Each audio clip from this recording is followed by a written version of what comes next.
across the great divide.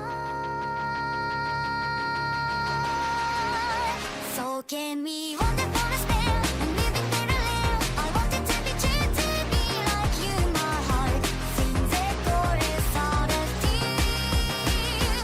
And I could leave it on the shelf or keep it to myself, but nothing could conceal the things I feel, my love. Can you teach me to be real?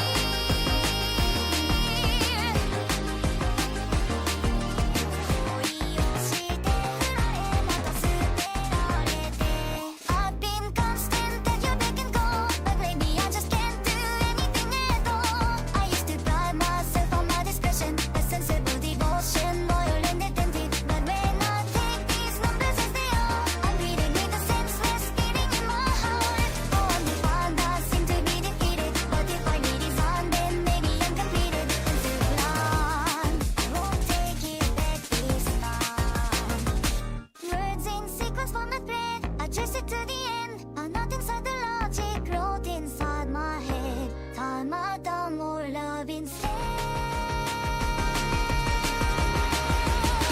So can we wander for a spell and live in parallel? I wanted to be true to be like you, my heart sings a chorus out of tears. And I could leave it on the shelf or keep it to myself, but nothing could conceal the things I feel, my love. Can you teach me to be real?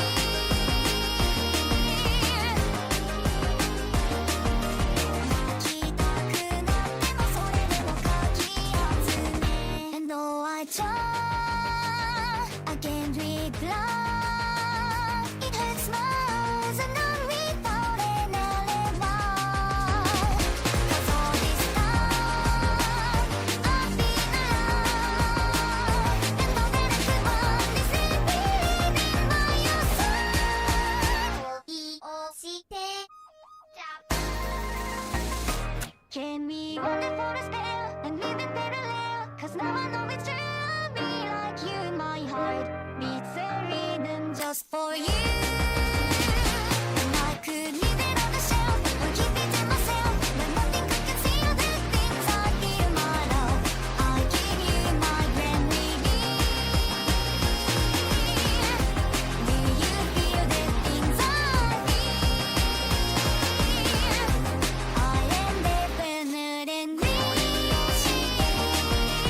恋をしてその過去を捨ててここまでおいで As long as there are stars up above, I will always be in love.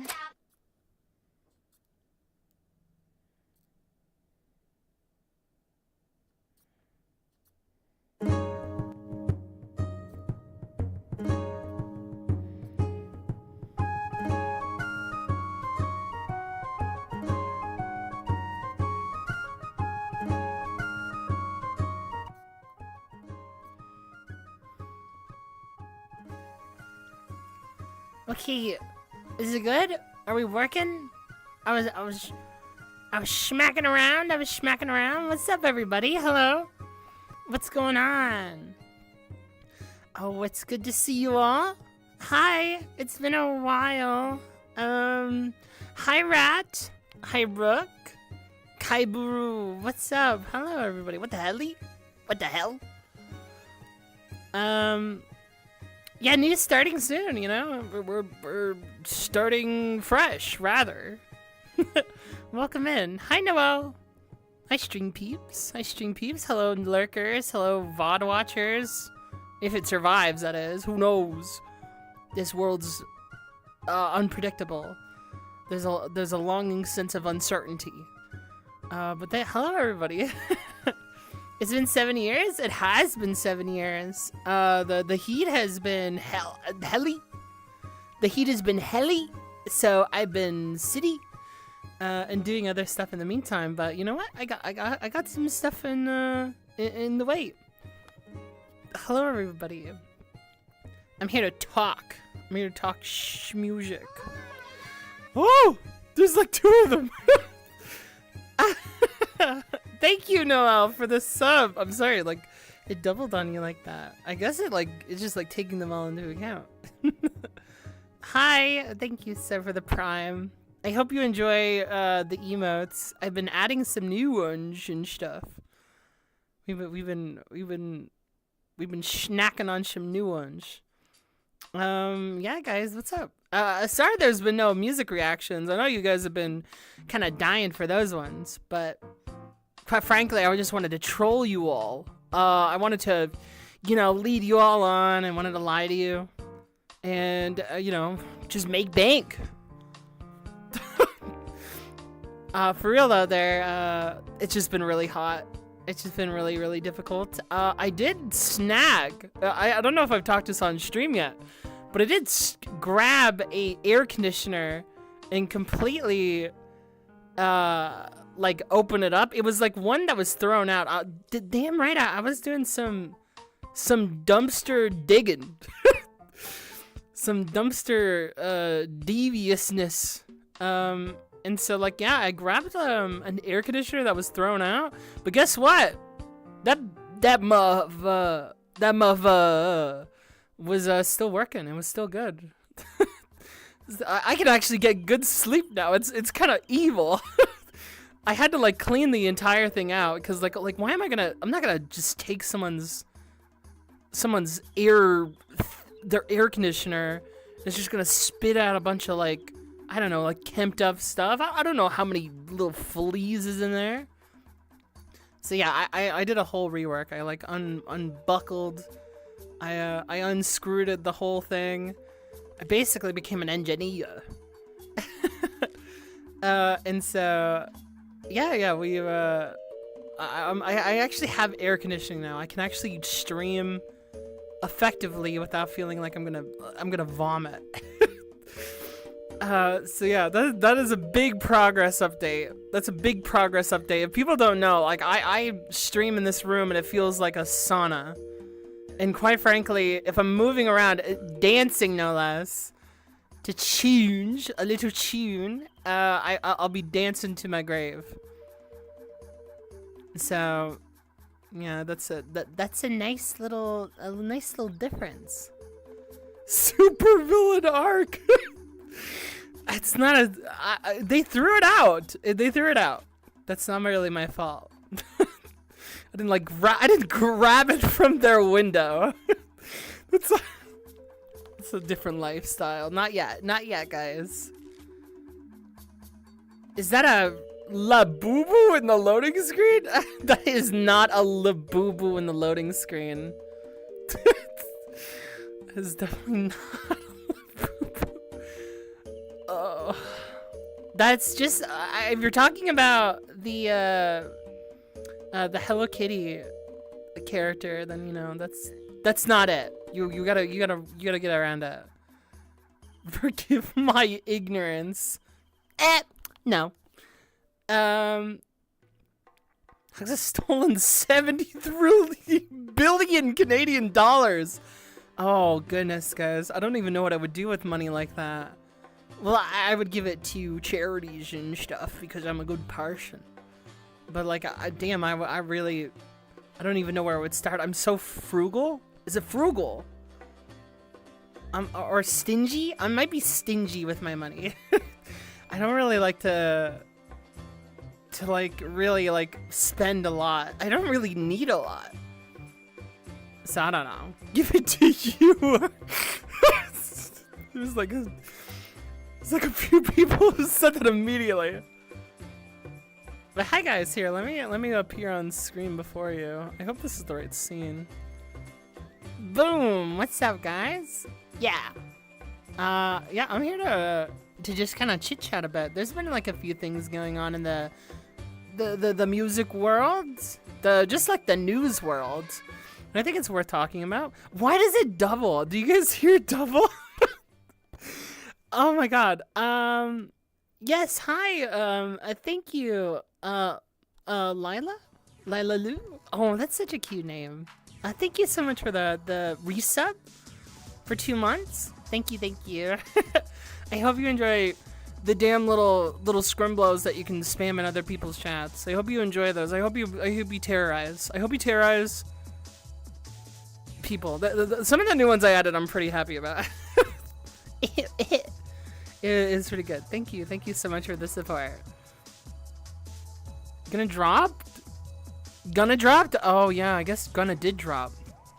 I'm not up on my gun news. Wait, my Gonna news. Sorry, slip of the tongue there. Have I heard Magic Alive? No, because I've still considered that for stream. That's still like a. I don't think I'm gonna listen to that on my own yet. But I don't know. Like if all of you guys just say I don't care, then maybe maybe I just won't do it. But for now, it's still on the plan. YouTube is scary. It is pretty scary, isn't it? There's been some scary stuff going on in YouTube lately. I think YouTube also, I don't know, I actually don't want to spread misinformation, but I heard that there's some stuff going on with ID or whatever that YouTube is doing recently, and it just seems a little sussy-wussy. It might be one of the reasons I get off of YouTube, honestly. I'm not exactly sure where I would go, but I mean, you know, what can you do? There's like a certain level I might not want to use YouTube. I'm happy that Boris is finally reissuing Pink. That is pretty great news, honestly. Pink is a really fantastic record. It's been a really long time since I've listened to it, but I mean, I guess maybe there's a good reason to re-listen, I suppose.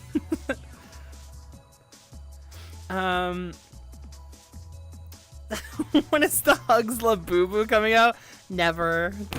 Never. That's never happening, guys. Also, I'll spoil you this for now. I have a little bit of surprise coming up in this stream. Nothing like I can say, okay, actually I have a surprise in this stream. I have news for a bigger surprise later. That's how I'm gonna frame it for now.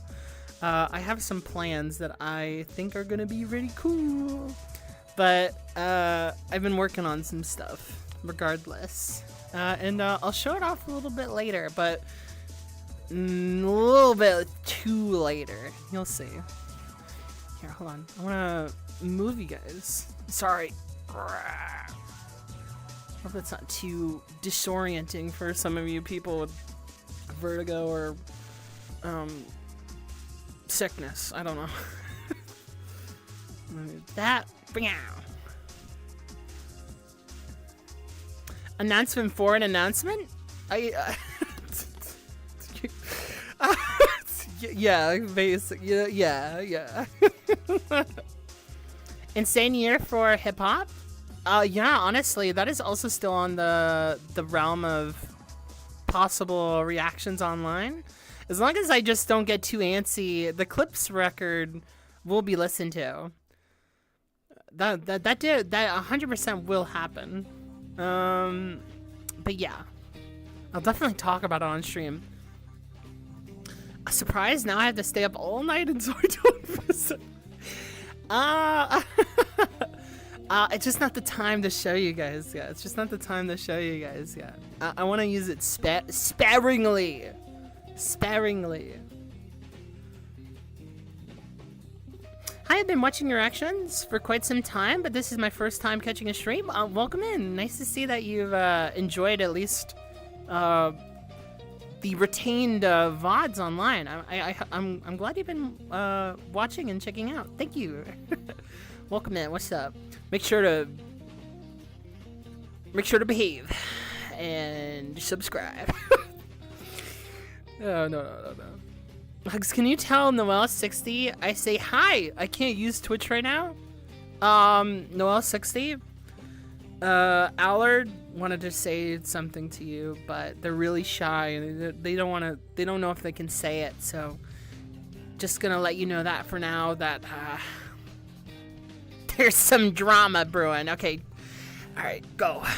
Go. I'm like home wrecking. I'm like home wrecking, just like that. I'm a Quankle reaction YouTube frog. I like binge the entire videos of the 2 albums you've reviewed.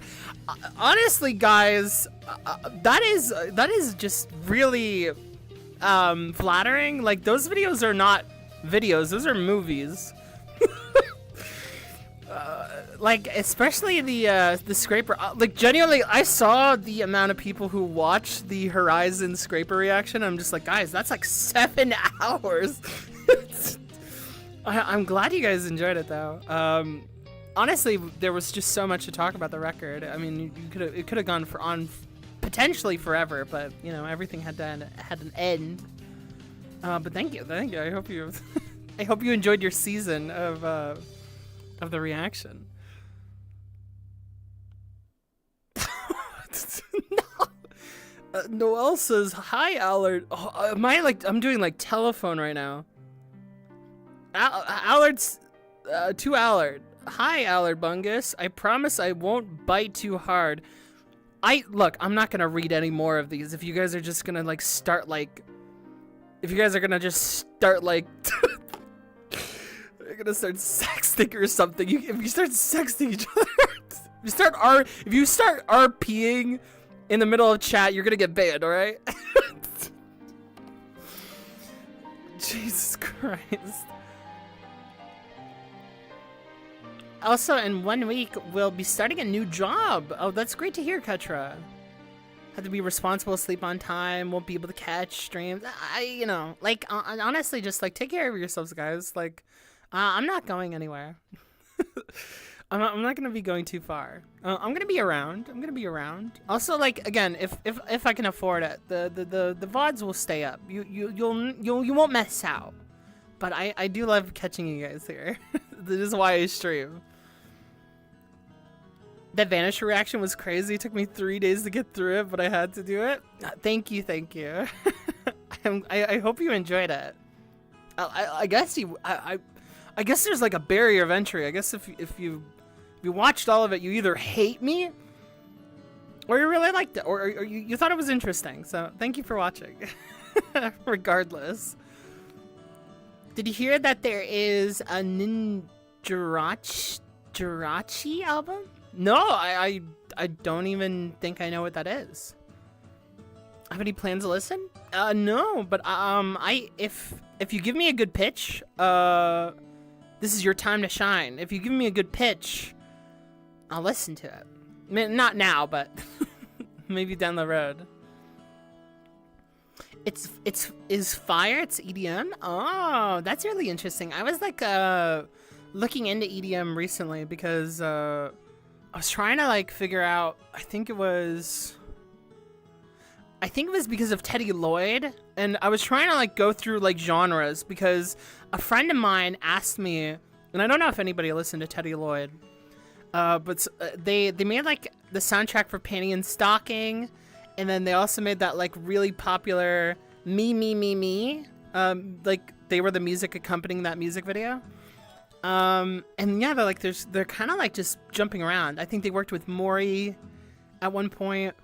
And someone asked me, they're like, "Hey, Hugz, can you like find music that sounds just like Teddy Lloyd's music?" And I was like, "Shit." It's like electro house. It's like, is it just EDM? Is it electro pop? Oh, that doesn't sound like electro pop. I was just going mad. It was like I could not find it, and then I messaged 2 of my friends to be like, "Hey, can you help me?"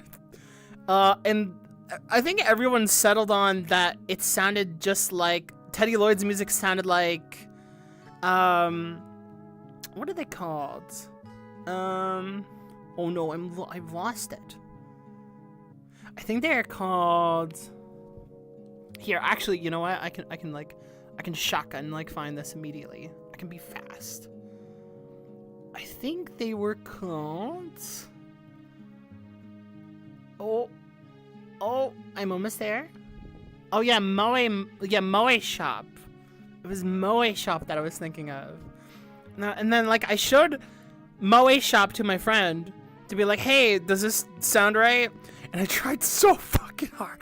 I was like, "Is this the closest thing you can get?" And they're like, It seems like a pretty good vibe. I wouldn't really say it's the same.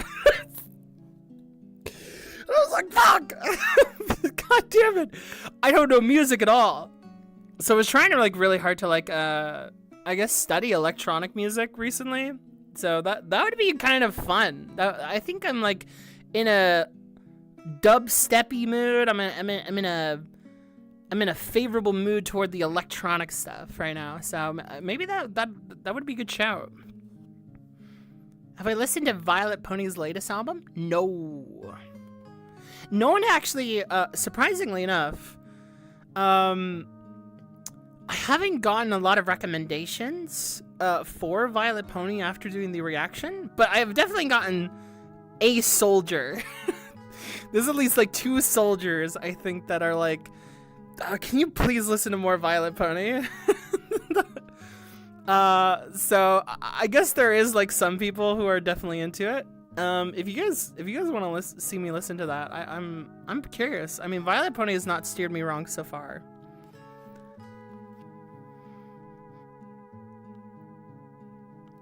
Oh yeah, Death's Dynamic Shroud. Yeah. That's also on the list as well. Was it Lila Lou? Yeah, that is definitely on there. Moe Shop mentioned. I mean, Moe Shop was really, really cute. They have a great production and sound. They sound incredible so far. From like the little that I heard. Very, very, very good stuff.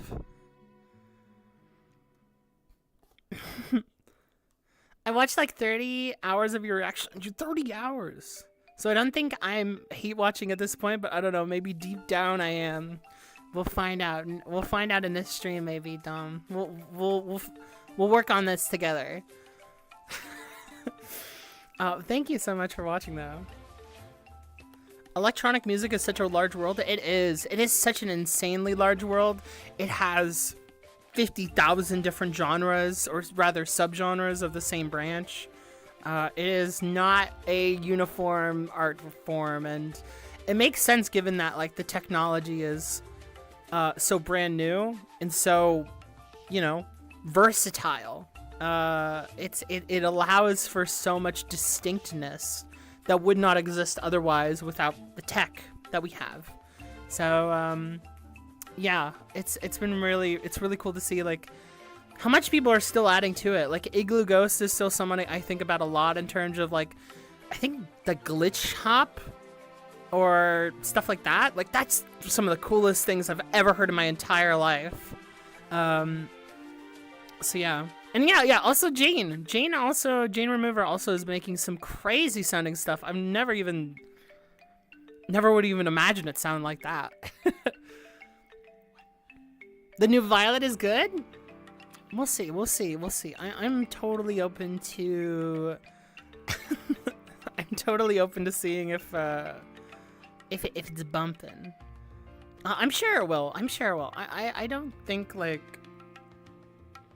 I don't know, unless like Violet Pony just like starts like, I don't know, there's like guns in it. I hate guns. Oh no. Yeah, well, welcome in, I Am Ramen. Nice to see you. Been a minute? Oh, good joke there. Cause of the ramen man, like a minute ramen. I got you. Welcome in. I bet they didn't intend that. But I'm giving it to them though.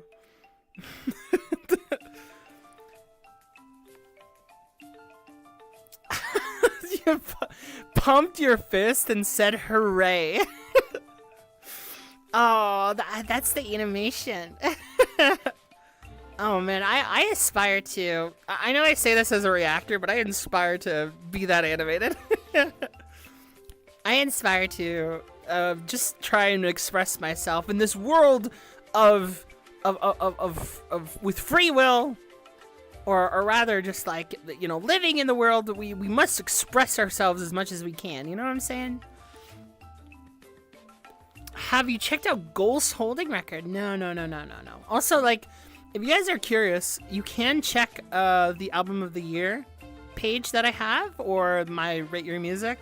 If you're ever curious about what I've listened to, everything is updated So not in terms of scores, just ignore scores, guys. I've been actively trying not to talk about scores in the reviews lately, just because it can skip, like, it can trip people up. But ultimately, yeah, everything is on there at least. So if you guys are ever curious about if I actually listen to something, it is there. The Jane Side Project, the collab with Jamie P. That's cool. That's cool. Really love that song. That's really awesome, Noel. We might strike at noon then. You're all hate watching? Shit. Ugh, damn it. I've been tricked. All these subs are a lie. Finish the Leroy discography. It's only an hour and 30 minutes.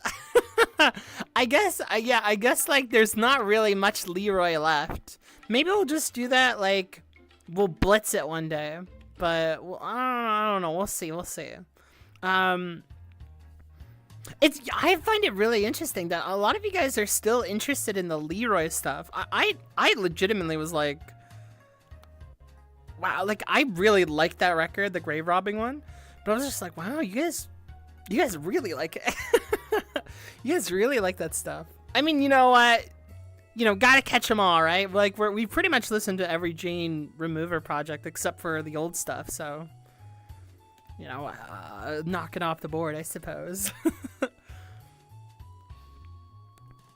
You hats? Uh-oh, Allie, that's a little dangerous.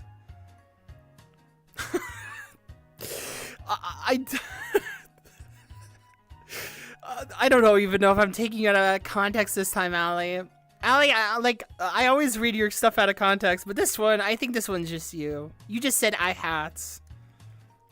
That's it. You're in a hat mood. What can you say? Everyone is just waiting on the one bad take to pounce. I mean, honestly, guys, I have maybe a bad take coming up. Rub my hands together. You're not ready. It's gonna happen, and I'm gonna strike hard when I say it. You're like, and I'm not even joking. I have at least one take that I've been brewing, but I've been trying to like word properly, because like everybody like comes to my stream, they want to like enjoy the reactions, enjoy the good vibe and the good reads of stuff. But I do have a negative feeling on a record that is very beloved, so I would love to talk about it one day. And no, I'm not going to spoil what it is. But just know that, like, I am anticipating... I am 100% anticipating people getting on me about it. And it'll be really fun if they do. We'll see. You should also put Clarence Clarity on the list. Oh, right. Yeah. I mean, like, it's been a while since I listened to No Now. That has been one that I've been, like... I remember, like, when that came out, it was basically talked about the record as if, like, it was going to evolve all of, like, hyperpop or, like, just, like, pop in general. And I thought it was, like, incredible. Like, to this day, I still think about, I don't even remember the one song. It's, like... Wait, I was about to mouth out the song of a Clarence Clarity song, and I just realized that he, like, sings the exact same way. For the whole thing, I was just gonna be like, like, that wouldn't have been descriptive at all, you guys. Oh, Jesus Christ, that wouldn't have worked. But there's one Clarence Clarity song. I think it's like the most popular one. I love that song. It's like one of my all-time favorites. Tristan and I'm riding a mouth called Kicking and I'm fantasize. It's like whatever that one is. It's something like that. Also, nah. Oh, the face is so cute. Thank you for the resub with Prime as well. Welcome in. Hi. That was your comment. That was not just me saying it to you, chat. I don't want to like hype you up too much on too many highs. There's a threshold that can happen. Yeah, like I remember Clarence Clarity being crazy. I genuinely don't know what's happened to Clarence Clarity, but I wouldn't be surprised if you guys told me. Yeah, guys, Clarence Clarity. You know, guy like invented a new word, invented a new sound just yesterday, and I'd be like, ah, cool. That sounds about right. Also, hello, Baloo. Baloo. I think that's how you say it. Welcome in. Hello. Okay, now everyone just saying hi. Hi, Ed. Okay, I can see a hi. If you're new, you get a hi, okay? There's a threshold of highs, and I don't want to overstock on you guys. Hello, Edu. Welcome in. Hope you're doing well. I am doing well. Forgot to check? Whoops. Sorry, Andrew. The goals holding record is probably my second favorite. Okay, chat. Actually, we've been kind of you've been asking me a lot on like records. This isn't officially where I'm gonna ask you guys like, what's the favorite record of the year? Like we're like plus halfway now. Like what are we, 60% through the year? 70? I don't know, something like that. Do you guys have a favorite yet? Like, have we locked in our favorites? I mean, like obviously, obviously October and November are like the months to look out for.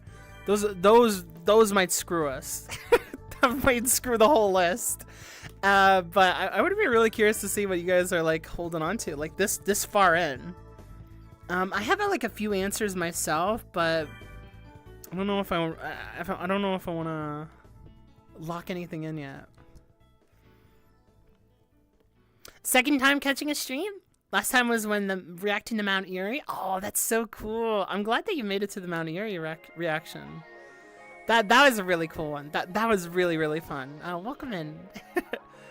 Oh my god, the emote's so cute too. Sorry. The ADHD is acting up. I just say that as like a... I always say that as like a block. Sorry guys, ADHD happened. Sorry guys, you're gonna have to hold on to that problem of mine. That was the ADHD happening again. I don't know. I really am like conscious of like just the fact that I just like I go on stream and like anybody will just tell me anything and I'm just like suddenly somewhere else. I'm so ditzy like that. Like I chose to stream of all things. Like I swear to God, like chat is just like jingling keys in front of my face. I think I talked about this example again, but it's the Markiplier thing where he's like, jingle, jingle, jingle. That is chat for me, man. I can't fucking deal with it. It's just my own fault too. It's just my own fault. Oh god. Fuck. Hey Hugz, what's your favorite juice flavor? Oh shit. Now we're getting to the real stuff. Okay, juice flavor. I would say honestly, I'm gonna lock in a solid grape juice. That's like probably it. That's probably it. Because like I used to like I drank apple juice and I just said to myself, why would anybody drink this? I remember going to like a church camp or something when I was a kid, when I actually was still grabbed by my parents to go. And I remember just drinking apple juice and being like, wait, this is like piss. This tastes awful. Although cider is really good. Like the pure apple. Oh my god. Oh my god, dude, that's messed up. But yeah, I'm gonna lock in grape juice. Sorry to all you orange juice people out there. Just grape juice has this like, it's like watery, but it just like, it's a really smooth kind of flavor. It's not like orange juice is like thick. It feels like a milkshake, you know? But like I feel like, and then like apple juice, it's just like very like sour in a way. But grape juice is that like really, boom, it's just like a little bit sweet and that's it, you know? It's just a vine. What's your favorite candy flavor? Oh goodness, we're getting into the food talk. Oh god, guys, we can't get into a food talk. Guys, we can't get into a food talk. Oh god, this is like, there's consequences to these actions, man. We're gonna, like, if I talk about like candy and food, we're just gonna be stuck, man. We're gonna be stuck.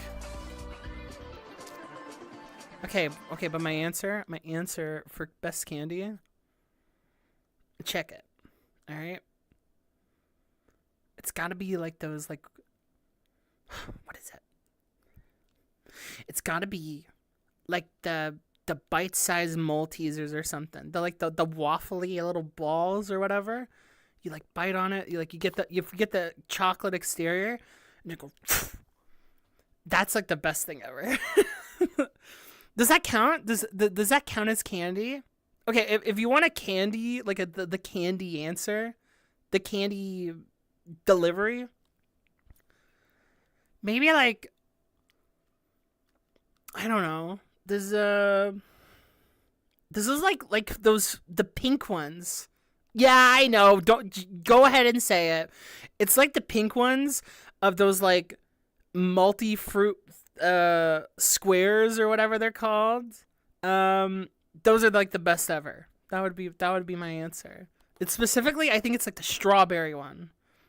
That's it. That's life. That's living like Larry. I turned off the music for that. That was serious. I didn't even know what was gonna happen. What was gonna answer that? Why did I do that?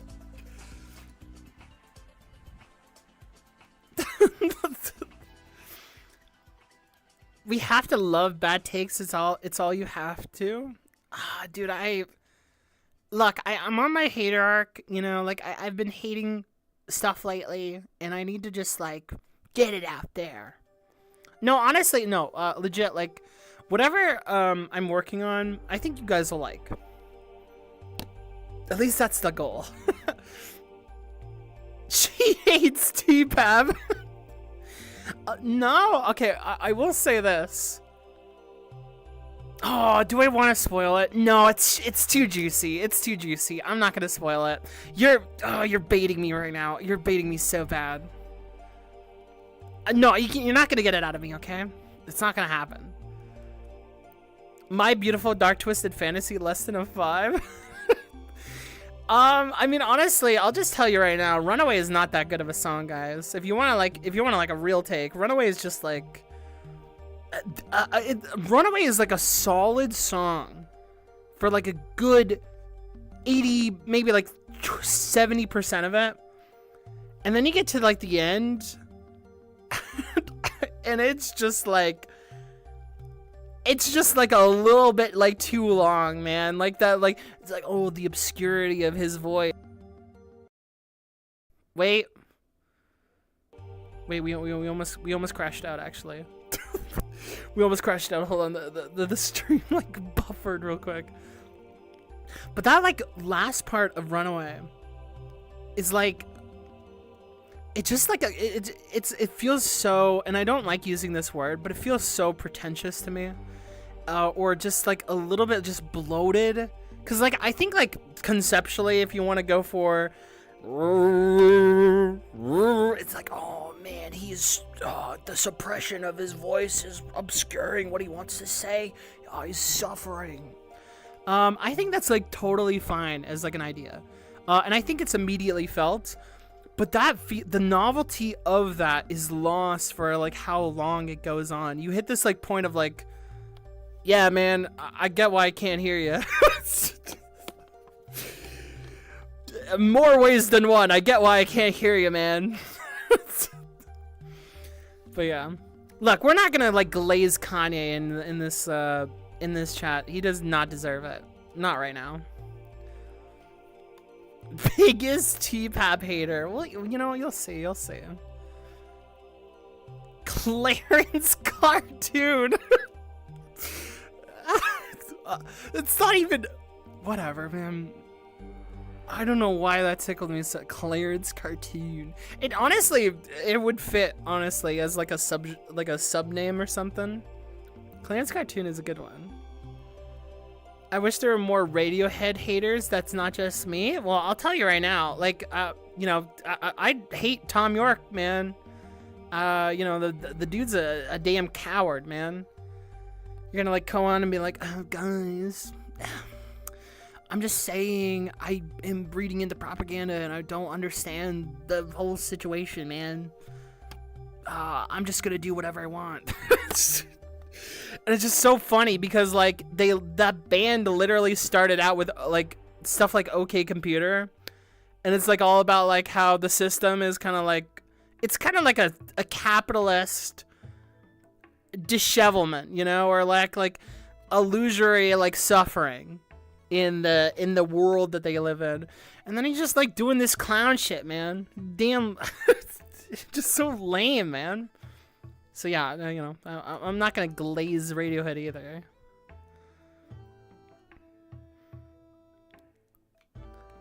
So I'm not cute? Lies? What are you guys talking about? Clarence passed away? Wait, are you lying?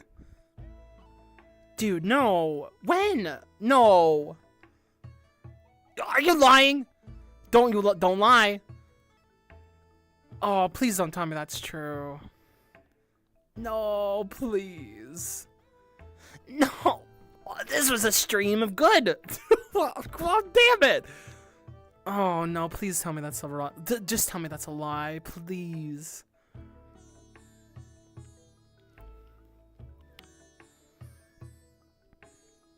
Okay, I'm catching up to the question. I honestly, I needed to veto this a little bit like earlier. Some people are gonna like catch up a little late. I hope you. This is like snail mail, all right? This is like how chat can be sometimes, and like you have to like. This is the worst thing possible. You wrote out a message, guys, and now I'm gonna read it like 5-10 minutes later, and you're gonna be embarrassed. You're like, oh, that was a different me. That was a different me, guys. I didn't mean all the things I just said. But I'm gonna read them out, okay? I think this is the answers to the favorite album of the year.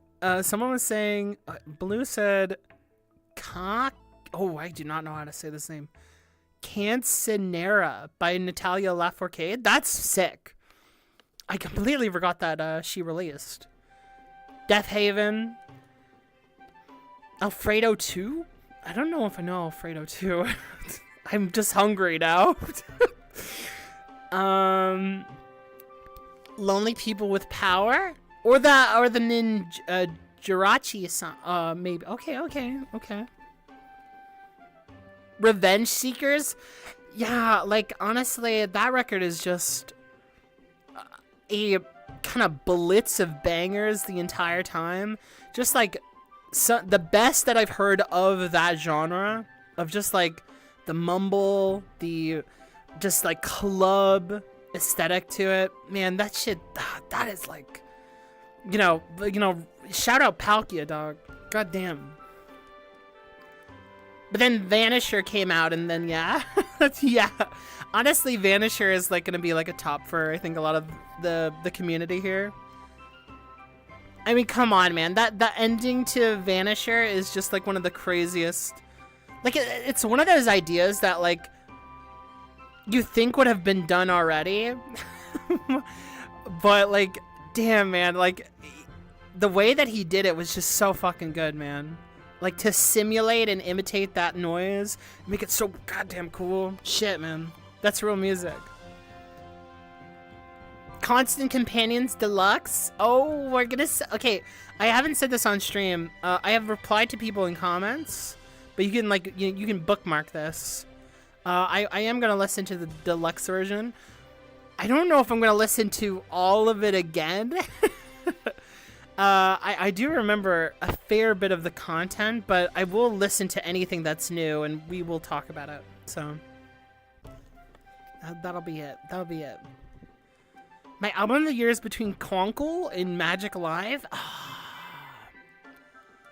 Oh, Magic Live. I loved McKinley's Dixon's, like, the one about his mother. Beloved Paradise Jazz, man. That is just, like, some of the most, like, touching, enthralling poetry I've ever heard for, like, that kind of jazz, man. That's so sick. I'm gonna, like, love Magic Alive. It's just gonna mess me up. I already know it. It's like I have nothing but faith. Oh, the Ethel Cain? Ethel Cain? Yeah.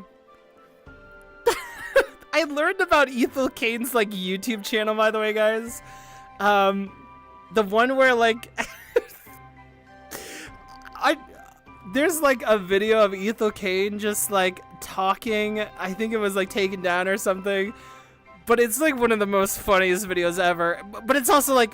It's so real because of how earnest and honest it is. Like, she's just, like, straight up on the camera, and she's just, like, she's, like, sitting in the center just like this, being like, yeah, guys, and, these are my top 10 gay porns. I just love a lot of things in this life, but I just love seeing two guys have sex. And I'm just like, you know what? That's fine. Fucking go for it, dog. Oh, my, holy shit, dog. That's a real video. I'm not making this up, guys. It's so... I see you guys. Oh my god. No, I'm telling you, man. It's like one of the funniest, like, clips ever. Can I get a clip of it, actually?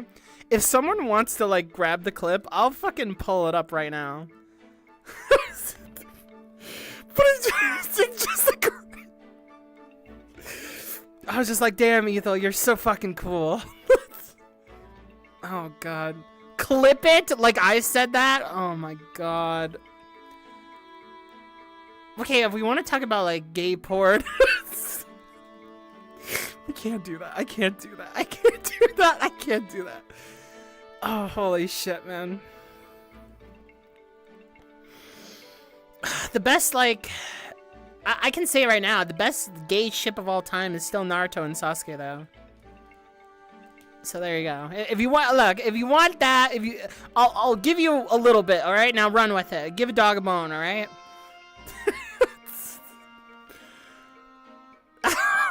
Oh, shit, man. Dude, I'm catching up the chat. You guys are saying I love grape juice, I hate grape juice. What's happening? Oh, God, this time machine sucks, man. Fuck, why? Oh, but grape juice is so cool. I am Jiggle Jiggle. What is the Jiggle Jiggle skin? Glizzy. That's it, you're not getting it. Man, I hope they're doing well. I hope that kid's doing well. You're working on catching up on some releases for... So you don't know about your album of the year yet? But Amaru by May Simones has been my most played for the year. Oh, very interesting. Very cool. Pineapple all the way. Oh, I forgot about pineapple. Damn. Damn, guys. I can't believe pineapple exists. But I hate the acidicness of pineapple, man. That thing is like a... Like, you try to drink pineapple, but it drinks you, dog. It's fucked up. It's a little too strong.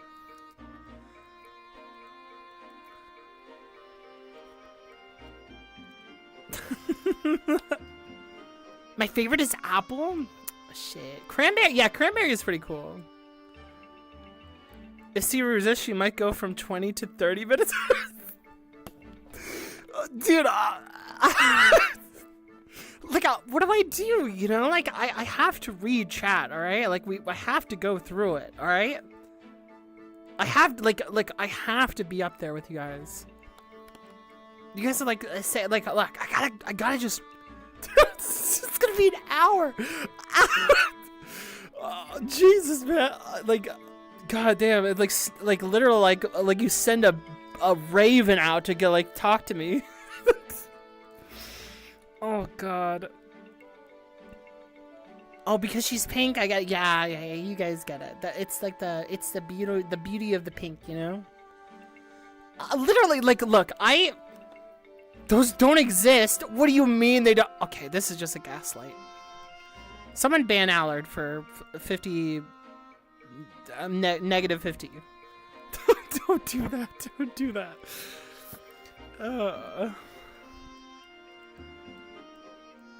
I get it too. Jesus Christ. Can you guys, honestly, because the chat is like so backed up, can you guys can you write your messages in the way you would like a letter in like the feudal era? Like you sent a raven out and you're like, "Dear Hugz." Can you like just do that? I feel like I would be much more immersed if that's what we were dealing with right now.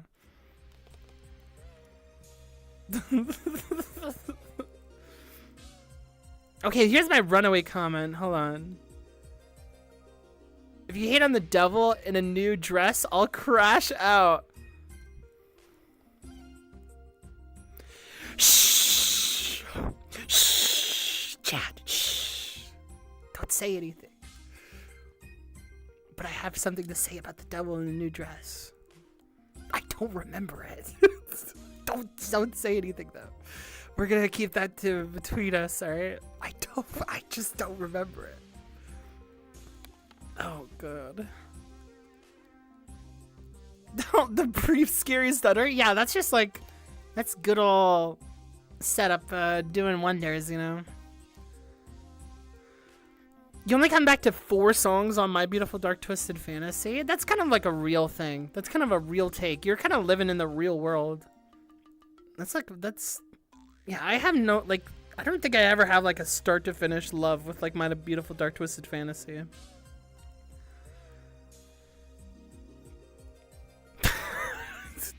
He really is like throating the mic on that one, dog. it's like just overblowing, man. The mic is peaking the entire time. You know, that's all you can do. Has anybody told me, Snake, that I'm a cutie yet?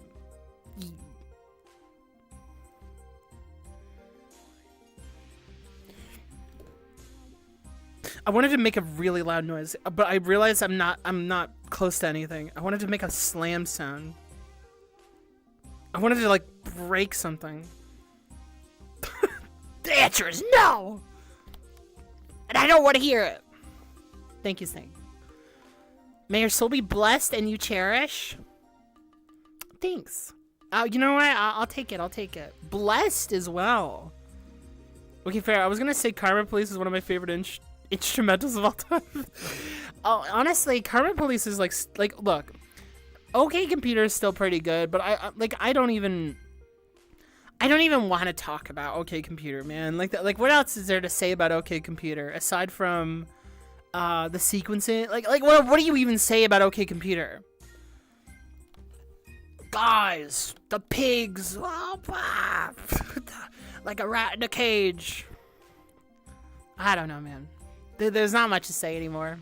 It's why like it's one of those favorites that has like no giant personal quality for some people, just because like just the zeitgeist, dog. I don't know.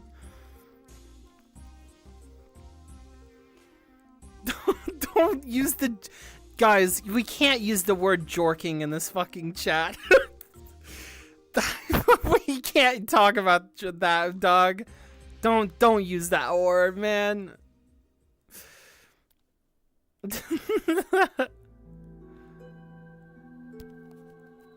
Clarence dropped 20 to 24. He's alive, bruh. Oh, thank God. Oh God, thank God. Wait, this song sounds like Dark Souls. This sounds like the Fire Link music. This is not from Dark Souls either. This is like, I think this is from... What the fuck? Wait, what is this from? This is from Resident Evil 4? Oh, dog, it's so cooked. This is crazy, man. I said this before, like, the remake came out and everything. Dude, I had no idea that, like, Dark Souls was inspired by, like, Resident Evil 4 until, like, this year. I was just like, oh, shit, man. That's straight. That is 1-for-1 with the song. That's crazy. They just took that. Holy shit, man. Oh, that's so funny. What?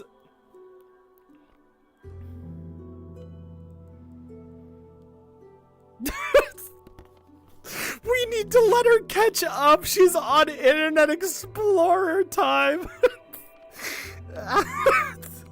That's so fucking funny, man. Oh my god. Okay, yeah, okay, wait, hold on. What is this? This is always how I feel when Hugz reads my chat. I can't do anything about it. I've changed so much in 3 hours. No, I am aware I'm behind. Like, do you guys want me to just veto? Like, do you guys want me to just skip everything? Do we move on? There would be great sacrifice. All right. All your comments about I ate a whole pizza in that time. Look, there's like so much I can take, dog. Like, no, I can't do it. Look, okay, look, see, you're right here, right? Look, I can see you. Look, in real time, I can still see you guys. This is why, this is the pro strat. I can still see you guys responding right around here. On my hand here. So like, look, I can still be upfront with you guys, but still like read your messages like snail mail, okay? Keep reading, nuh-uh. Dog, nuh-uh is such a funny phrase, man. That's such a not real phrase. Guys, I'm just going into court sentence. Nuh-uh. Nuh-uh. I don't think so. Oh, shit. Shit, she said it. Fuck. I didn't think she'd figure that out. I've detained a wife and children, and Hugz hasn't read my message yet. You guys can honestly go to like college and like literally you guys can tell me about your lives like in this one stream. Like you guys can like get immortalized here, and I'm just kind of stuck in it. we can live a whole life here. Jane really took Revenge Seekers. Okay, Alfaro, you said is Vanisher actually good? No. No, I lied. I did it. I don't know how to tell you this, guys, but sometimes I just like I don't like the content of the record, but I gotta like pretend that I really mess with it and understand it. And it's mostly because I just get so many...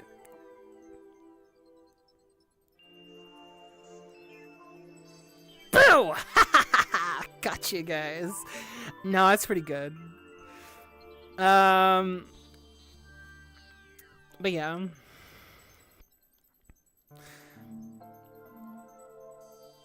You expect it to be good? Have you not listened to Vanisher? Damn, Alfari, jump on. Oh, really? Venge Seekers is better than Vanisher and it isn't particularly close? This is drama, man. You like, look, there's not many dramas when it comes to music right now. You said something dramatic just now. Oh. But do I agree? Oh, shit. Shit, oh, brother, I don't know. Hi, Ari. Welcome in, welcome in. You haven't listened? What? Guys, you're supposed to be listening to music all the time. You can't like this is my life. We have to listen to stuff at all times.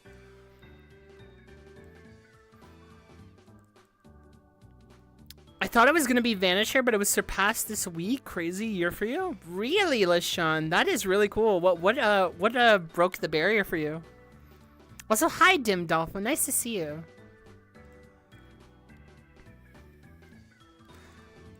A lot of new songs are connected to the old songs. It's kind of like required to give it another full spin. Dang.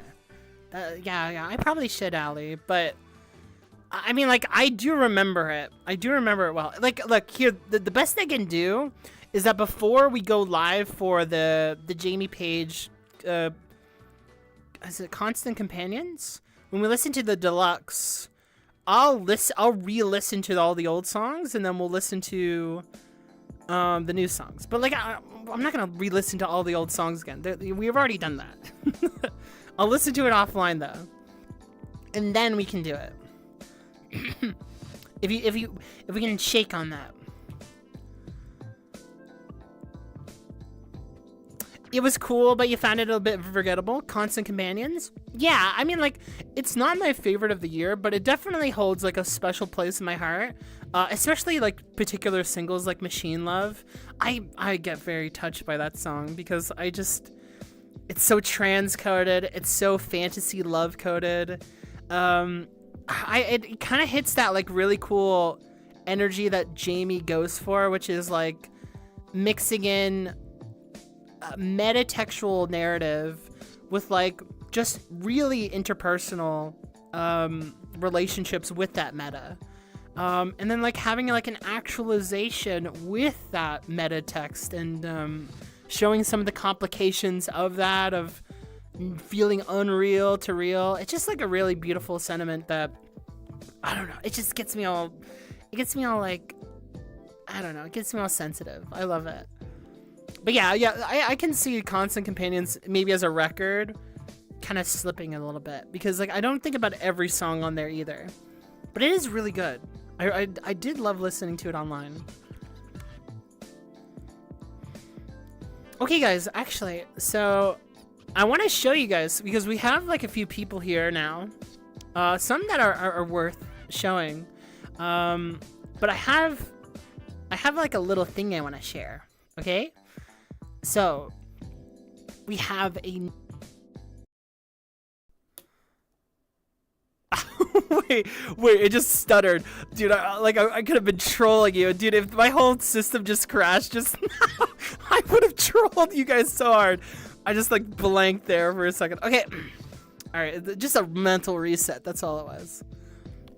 Okay, but guys, I have something to show you. So, I've been working on this a little bit. And I'm excited to show it off. Are you ready? You got scared? No. Look, it's good. We're good. We're good now. As long as the lights stay on. But yeah, I have something to show guys. Here, check. I've been really happy with this. So check this out. I'm gonna appear off the stream. And check this out. Boom! Look at this. You're not on stream chat, but as of right now, this is a little art show that is dedicated to all the fan art that I've received from the community, from people, friends, or whatever. And this is like just, you know, handpicked by me. But for right now,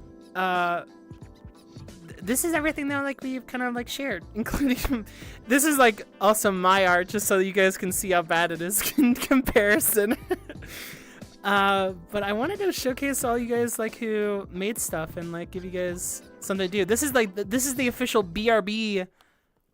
This is the BRB scene now. The cat is gone. Mourn while you can. But this is the new scene.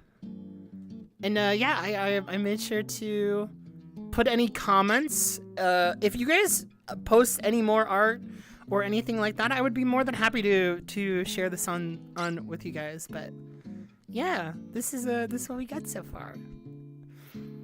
It's pretty. I am very, very happy with this. You guys are awesome. I'm even flattered that I can even do this. So yeah, thank you so much, guys. But yeah, this is just like a way that I wanted to signal I could give back at all.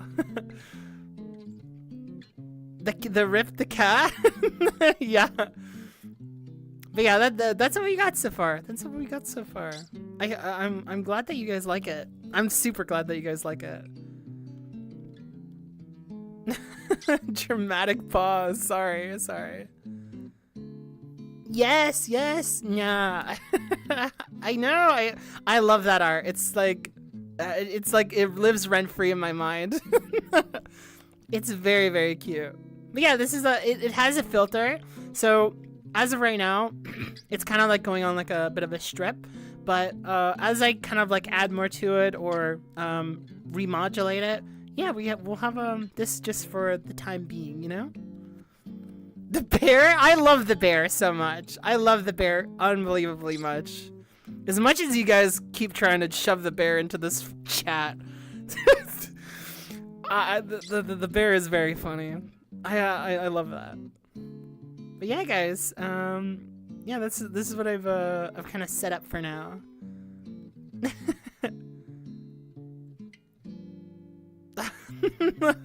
That's so funny.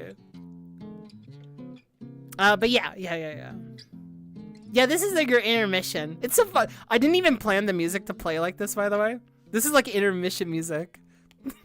But yeah, guys, yeah.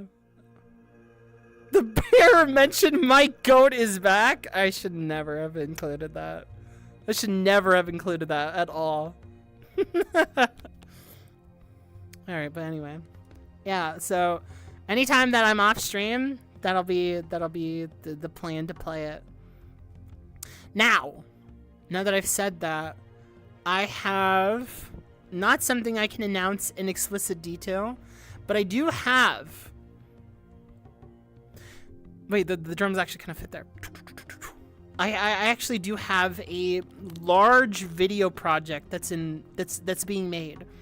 I don't want to spoil exactly what it is, but I would be more than happy at some point in time, a stream like this, not one maybe that's like about the record or whatever or something, but I would love to show you guys what it is that I'm working on, because I've been working on it silently for at least, I would say, for like half a month now, even longer. This is a brainchild of mine for probably over a year or two, and I'm now hit this point where I think I can actually make my vision on it, and I'm telling you guys right now, I'm gonna make it really cool. At least I'm hoping I can.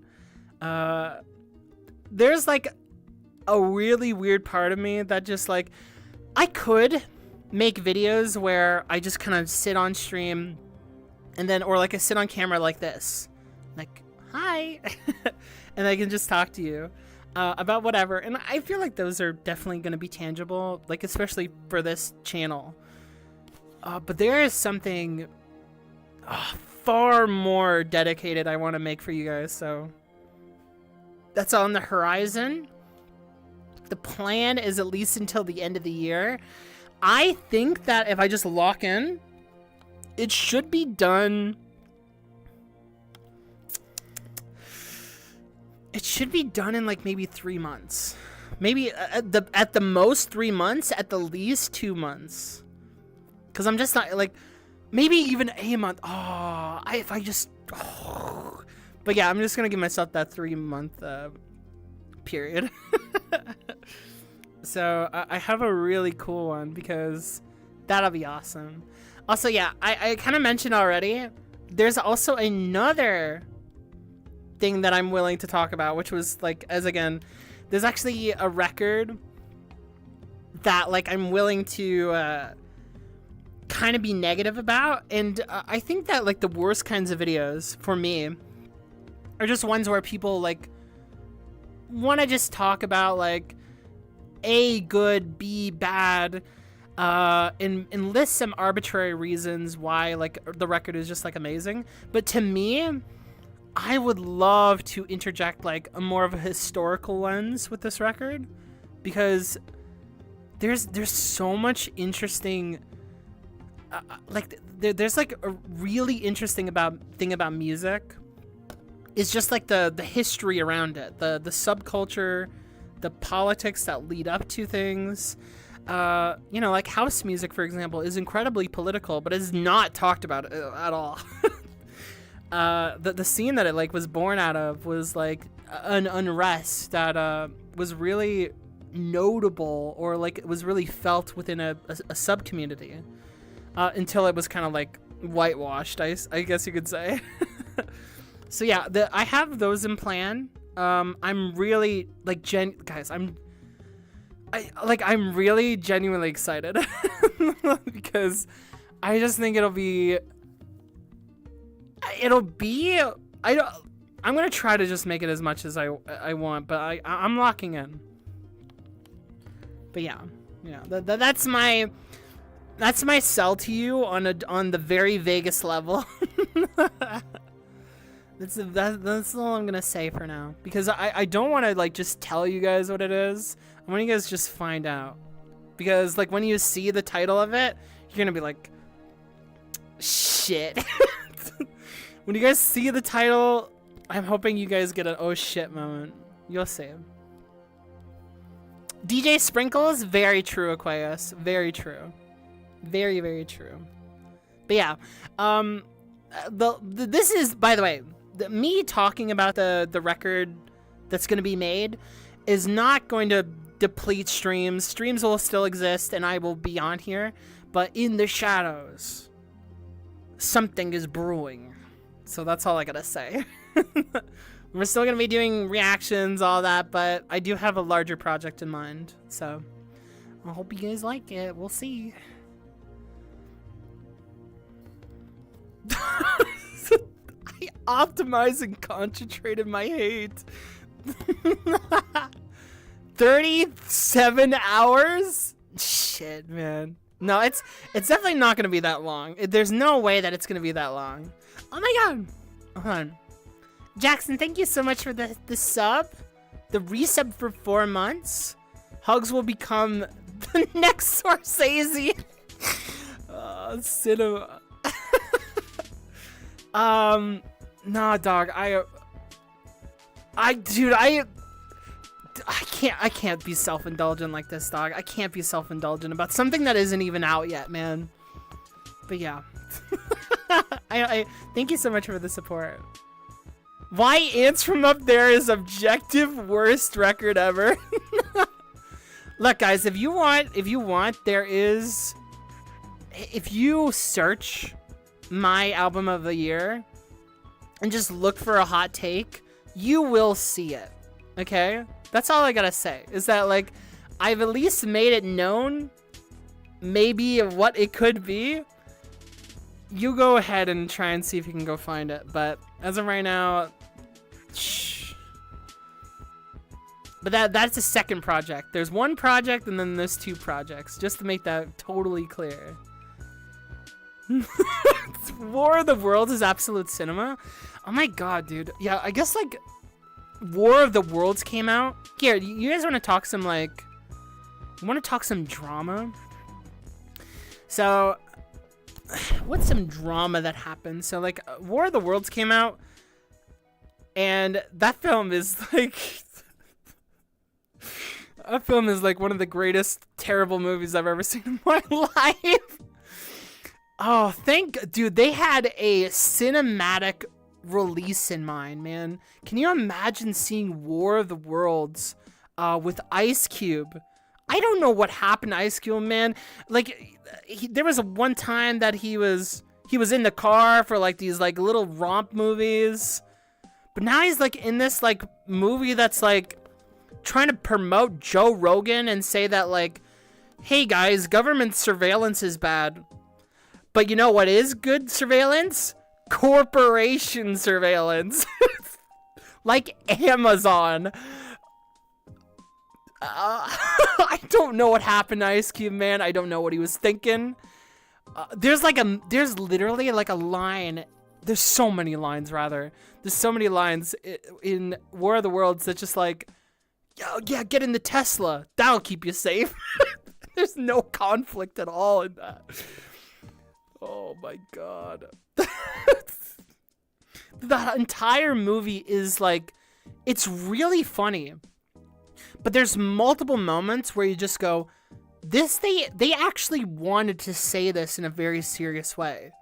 So like, even as ridiculous it is, and I think like they leaned into the absurdity to some degree because they just like didn't want to release it for years. It's still mind-boggling that they would ever put some of these themes in there regardless. Like, it's actually like crazy, like, I don't know, just like just mind control shit, man. It's crazy. I've never seen anything this bad in my life. On so many levels, it's like genuinely bad, and then just hilariously bad. Crazy.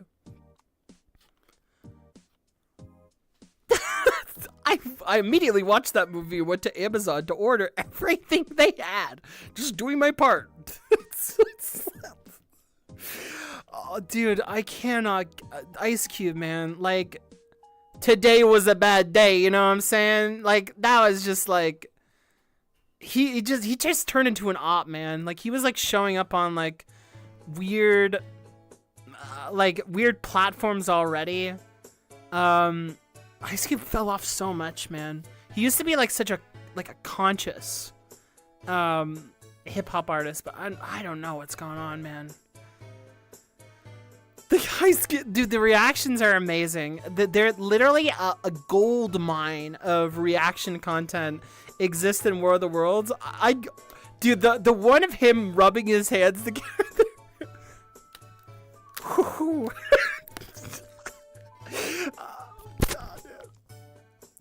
Dude, it's the future of delivery.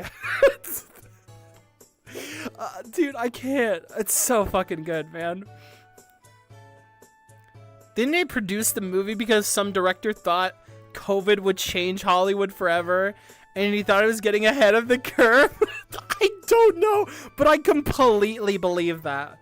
I completely believe that because COVID happened, and there's like, the future of delivery is that you can all be stuck in your home on your computer in front of your webcam. And the next thing is like, you can get Amazon everything.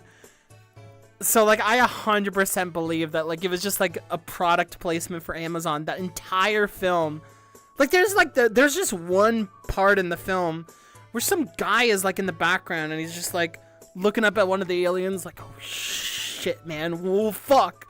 And then they text him being like, hey, you know, can you get that drone, that very special Amazon drone that dodges lasers? Can you get that up, please?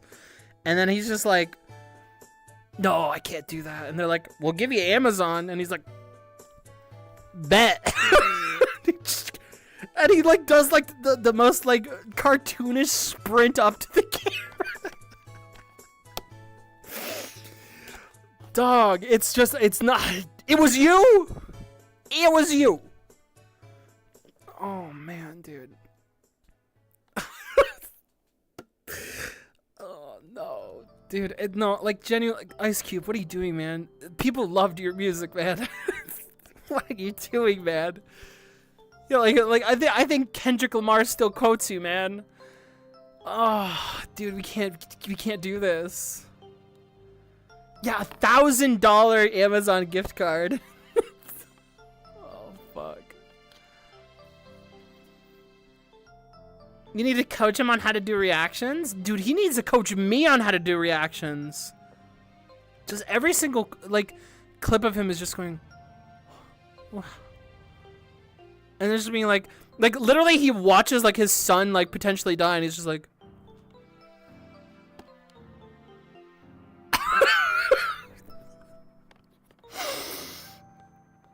dog, I honestly, oh, dude, can we just like put like a for the next reaction stream for all you people here?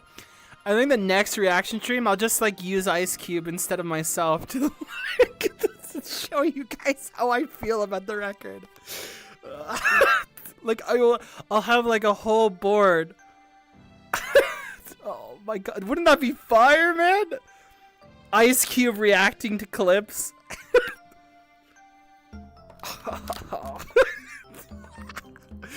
Oh my god, dude. That sounds so stupid. What's the 21st alphabet, Ice Cube? He don't know, man. He don't know. Don't ask him that. I fly like a bird and soar like an eagle. I fly to you. Do you think in the future there would be a gritty World War III retellings like Dunkirk?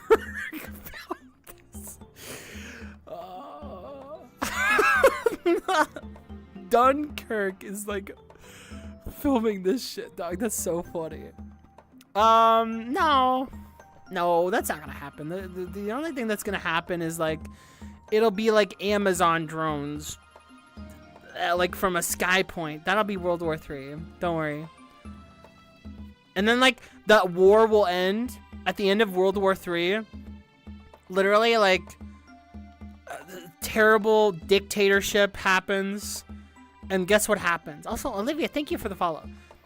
But like, a terrible dictator comes in, and then suddenly, what's the first thing that happens? Dude, like, okay, look, I know you're really upset about like all that massacre that we did. Can we give you an Amazon gift card, $1,000? And they're like, shit, that's all you gotta say. And then the war would end. Like Amazon gift card would. Wait, I can't say that. All I'm gonna say is that like the Amazon gift card would be like Oppenheimer. All right. That's all I can say. That's all I can say, man. That would have been over. It would have been over, man. Jesus Christ.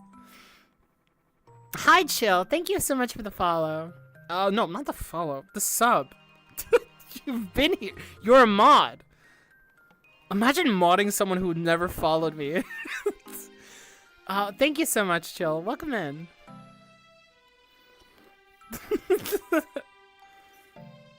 And we gotta send it through Prime Air, the future of delivery.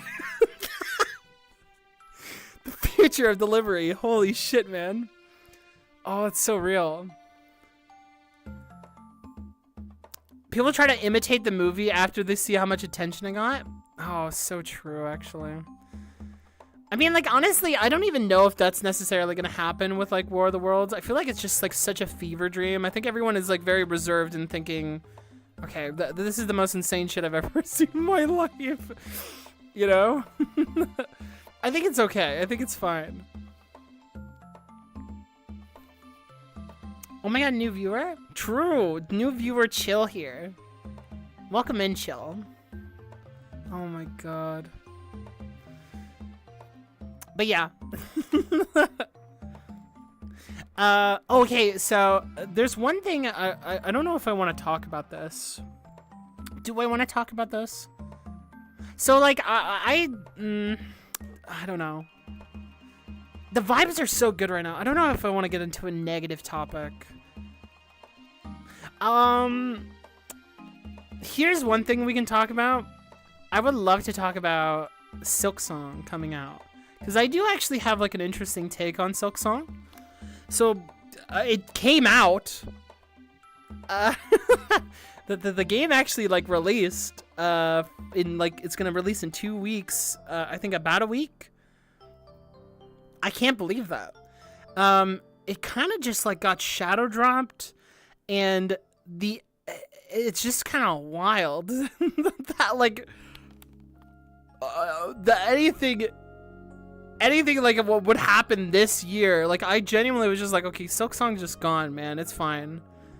Yeah, September 4th, Silksong is gonna be releasing. Crazy. Everything you say is negative. Don't worry. Oh god. But yeah, like Silk Song came out, and I would like to posit something to you, chat. Really cool. So there was an interview that came out. I was not able to read all of it because it has this annoying paywall that like just has obstructed the entire thing, and I have no idea why. Hold on, this music is way too whimsical. Hold on, let me just like skip it. But yeah, Silk Song came out. For some reason, it just shadow dropped, and there was no real like, there was really no much warning that it was going to be releasing in 2 weeks.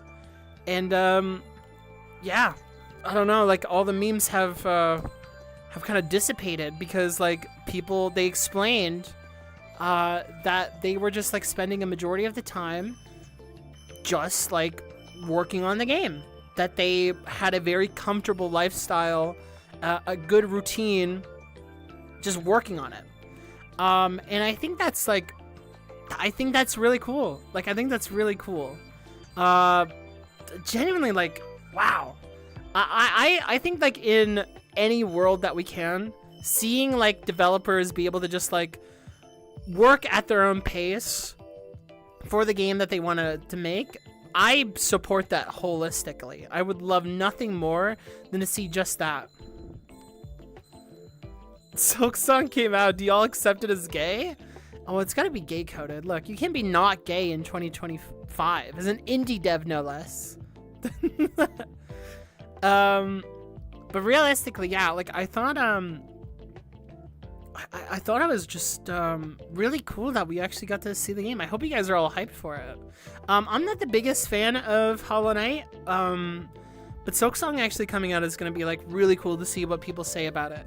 There's a few things I would like to say about it though. So one caveat that exists that will not be dissipated at all is that the game has taken an insane amount of time to actually come out, and the lack of communication that existed in the game for the game is going to cause a lot of disappointment. Like, no matter what the game is at this point, it's like Half-Life 3.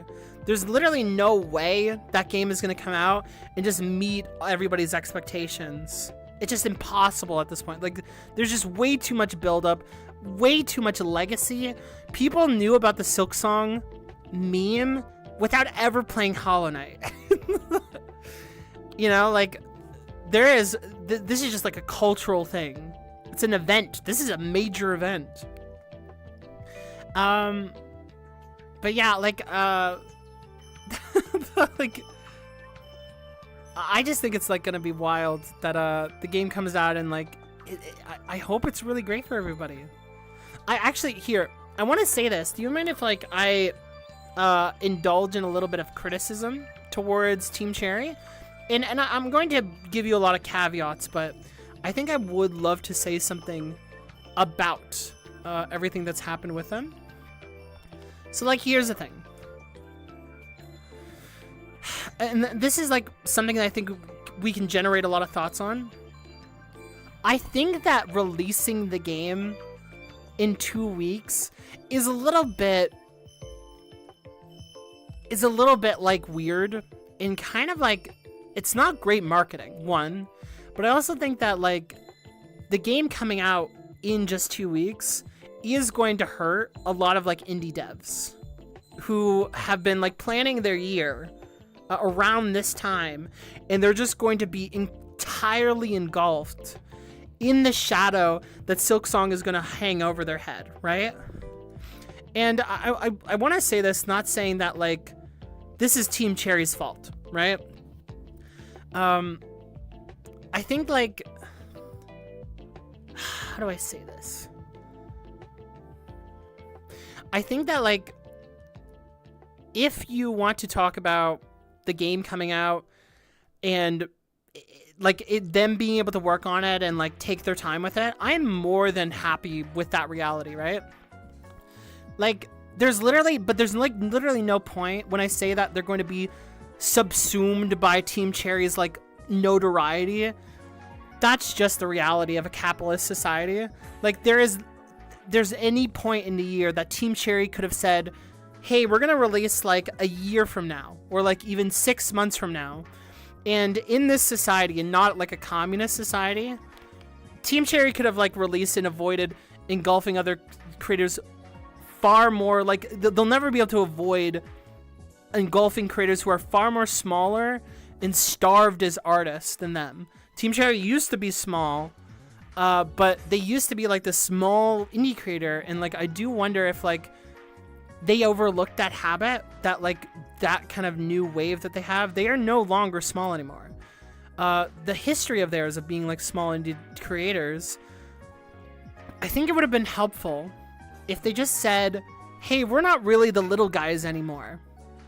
If we announce ahead of time further down the road, it'll give smaller creators some more room to change deadlines, to be released in a time that isn't completely like overwashed by our popularity.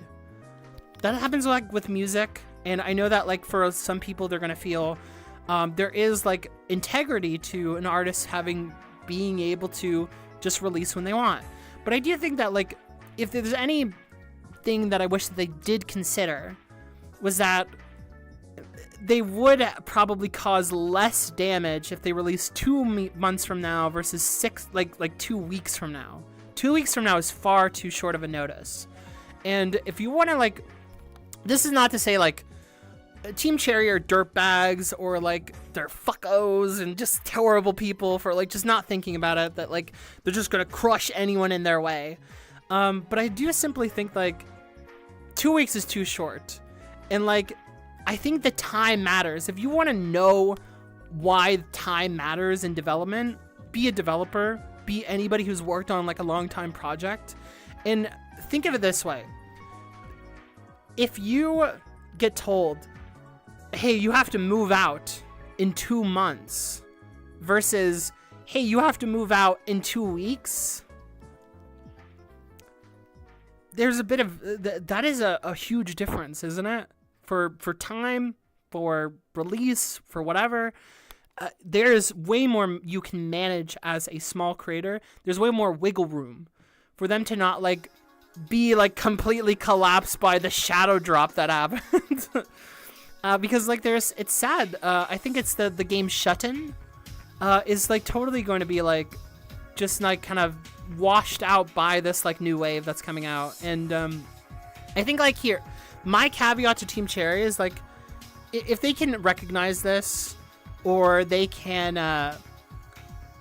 come to terms with this reality that like they could help out a little bit in the indie community, I think the best thing that they could do is actually talk with their chat and then recommend and showcase even smaller indie creators, like use their platform that they barely used at all to communicate with their fans in this very like death grips anti-social behavior, to then like kind of like share the best of what like is coming out right now. The same creator of what Balatro did something very similar, of just like loving the community that they were born in and like what they're active in, and then just like really recognizing other people's work, like wanting to like build them up. So I think that like that's like really important, that that like if you're gonna be an indie team, it would be nice to see a communal aspect there. But like Team Cherry is just like, guys, we're like Death Grip, so we don't want to have any interviews really. We don't want to like really talk to anybody. We just like wanted to be engulfed in our work, and like they care either more about the money or they care more about the art. Kind of like probably a little bit of both. But like the reality is like that they kind of just kind of said, I'm not going to talk to the fans about any updates at all, in despite of them having like an Xbox release. There was like a whole Xbox release that was supposed to be like for a year, and then it didn't come out, and then like Team Cherry's never addressed that. They never talked about that. And I can only imagine like whoever it was that they were clearly making deals with, that like that somehow happened and like just didn't say anything. It's just like weird. It's like, again, if you like the whole capitalist thing, Andre 3000 was criticized of the exact same thing when he like released his like flute album, and like some people were like genuinely really upset that like because of Andre 3K's like notoriety, he could just release like a flute album, and that like literally anybody could just like be like, oh, this is like a really popular, like really awesome classical album. But in the reality, like Andre 3K is just like just trying to make music, man. Like he shouldn't have to, in this society, have to worry about like releasing something and causing issues. Nobody should have to deal with that. He's not like at fault because there's a free market that has constantly in competition for like money, right? That is not Andre's fault. That's not Team Cherry's fault. That like the sting of being overshadowed has nothing to do with just legacy, but it has to do with survivability, with money, with how much time you wanted to like really make it. And now you're just going to be like, you know, you're going to be like dropped by like something that just completely takes the reins over you. And so like that's just like something that I thought about. But like again, I need to preface this because I've talked to people about this offline. I think it's really great that like Team Cherry was able to exist in a world where they could comfortably make stuff. If we could live in a society where Kendrick Lamar, Jamie Page, all these creators can just make art without having to worry that like the money is on the table, or like money is gonna just like, I'm gonna crash out in like 7 months. Oh goodness, what am I gonna do? I would love nothing more than every artist be able to give free reign, free whatever. And I'm so glad that Team Cherry was able to have that room and just kind of love their art, like shared their art. But yeah, that is like something to like worth considering, is that you can't just release something at that size and forget like how it could affect other people. And it's just like, it's the only thing I would slightly criticize Team Cherry for. I think that they just didn't think about it, and that's totally fine because that's just kind of how free market works. But that's like kind of like my feelings on it, you know?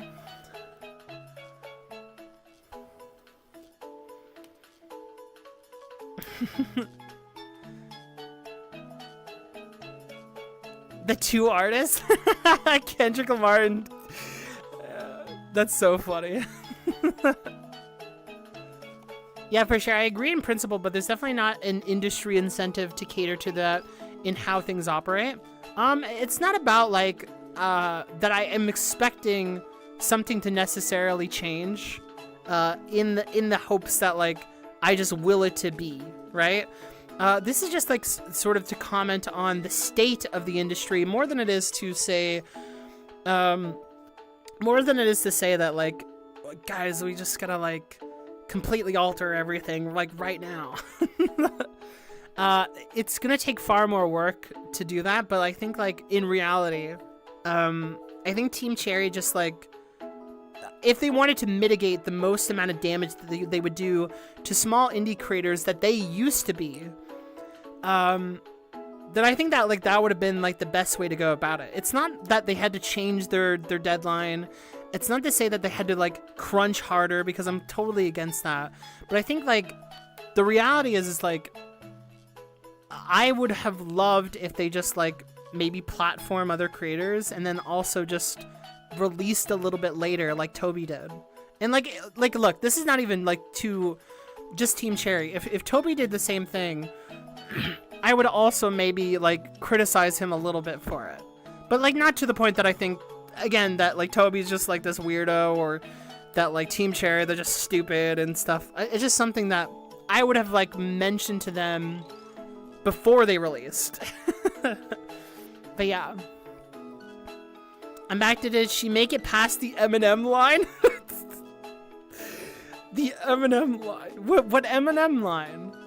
Oh, I don't know. But yeah, that's my thoughts on Silk Song. Is like, I just think like there is a very much a dog eat dog when it comes to like capitalism. But I think like if you made, especially the indie community, a little bit more communal, instead of validating their time over like other people's time. I think that would have been really, really nice. So yeah, that's like all I gotta say.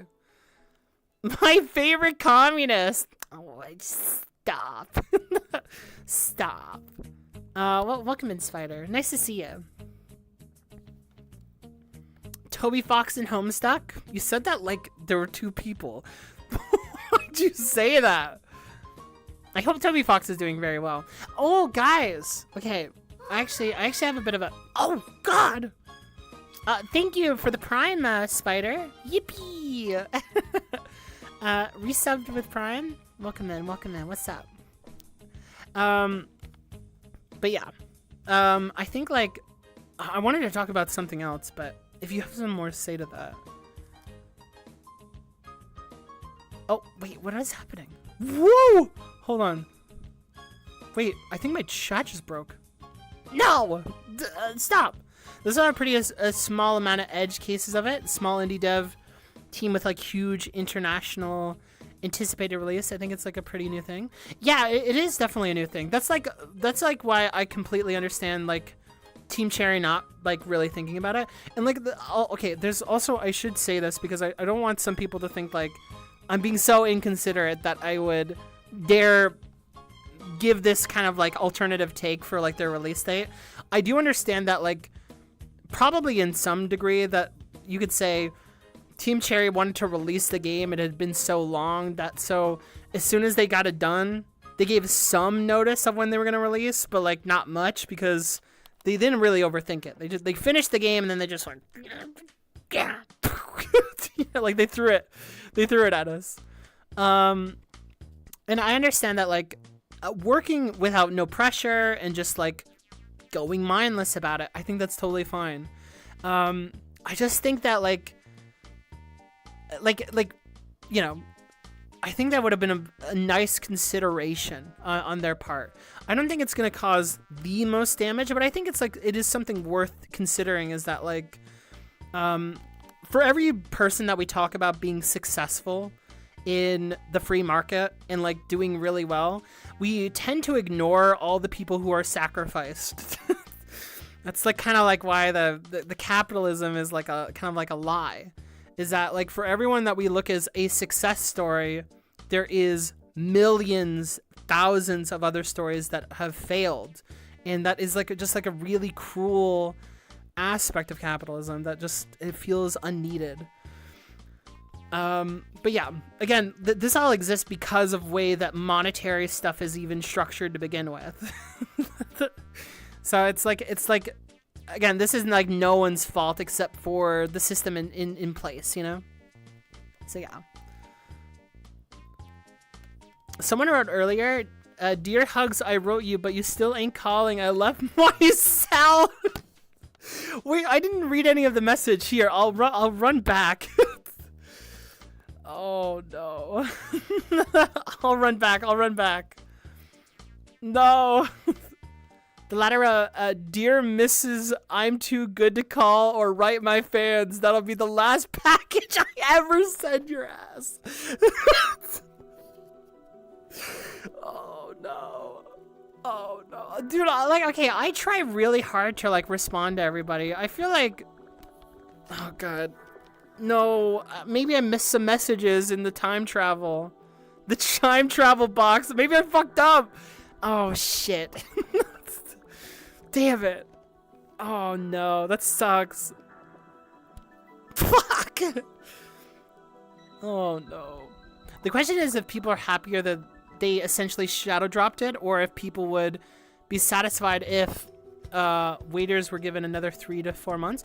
I think they would have been like if the wait was like this long.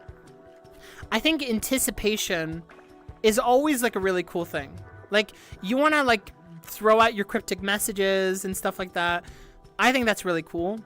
I think the shadow drop seems like a sentimentally like really cool thing. And again, like I think it's worth discussing that like we should aim for a world where like artists can do that with no consequence, right? Because like I think that's like something worth considering, is that you can't just like look at like what works right now, but like generally speaking what would work in general. And I think like if anything, it was kind of like harsher on their own brand to just kind of just shadow drop instead of like build anticipation for it, like some effective trailer, some obscure thing. They could even ARG it, man. Like Deltarune and Toby have been very successful with that like kind of like model, right? I think like it would have been totally fine. I really genuinely believe that. And I do believe that it's not like they were waiting. I don't think that they waited to give the shadow drop. I don't think they did that. It feels very evident because like if you really wanted to like milk engagement and like talking and stuff like that, you would have had more conversations for the monetary value of your product, right? There's literally 1,000 ways in which you could draw people hyping about the thing that you're going to do that has nothing to do with them ignoring it and then shadow drop. I really don't believe shadow dropping was a better financial decision than giving like maybe like a month or two later. I really don't. But yeah. Yeah, Team Cherry sucks. They should create a communist utopia. I mean, not a utopia, but you know, maybe they gotta work on it. Oh shit. Dude, come on, you know, like that's like really like the reality of the situation, you know? You cannot go back a certain point now. Time machine broke. What do you mean? No. Look, I can still like, guys, there's like two things I can do. I can go back and read your comments, and then I can also just make up comments. Like I can make you guys say things that you didn't say. I could do that. I can be like, yeah, guys. Oh, Ali said that you should. What's your grape flavor is the best. See, I can do that. I can do anything. It's my world. It's my world. Look at this. Oh man. Sorry. Imagine joining the streaming here and maybe we missed some messages in the time travel box. Dude, there's literally 1,000 messages in the time, like just 1,000 little letters like not opened up yet. Yeah, but Toby's got a whole team on marketing like that.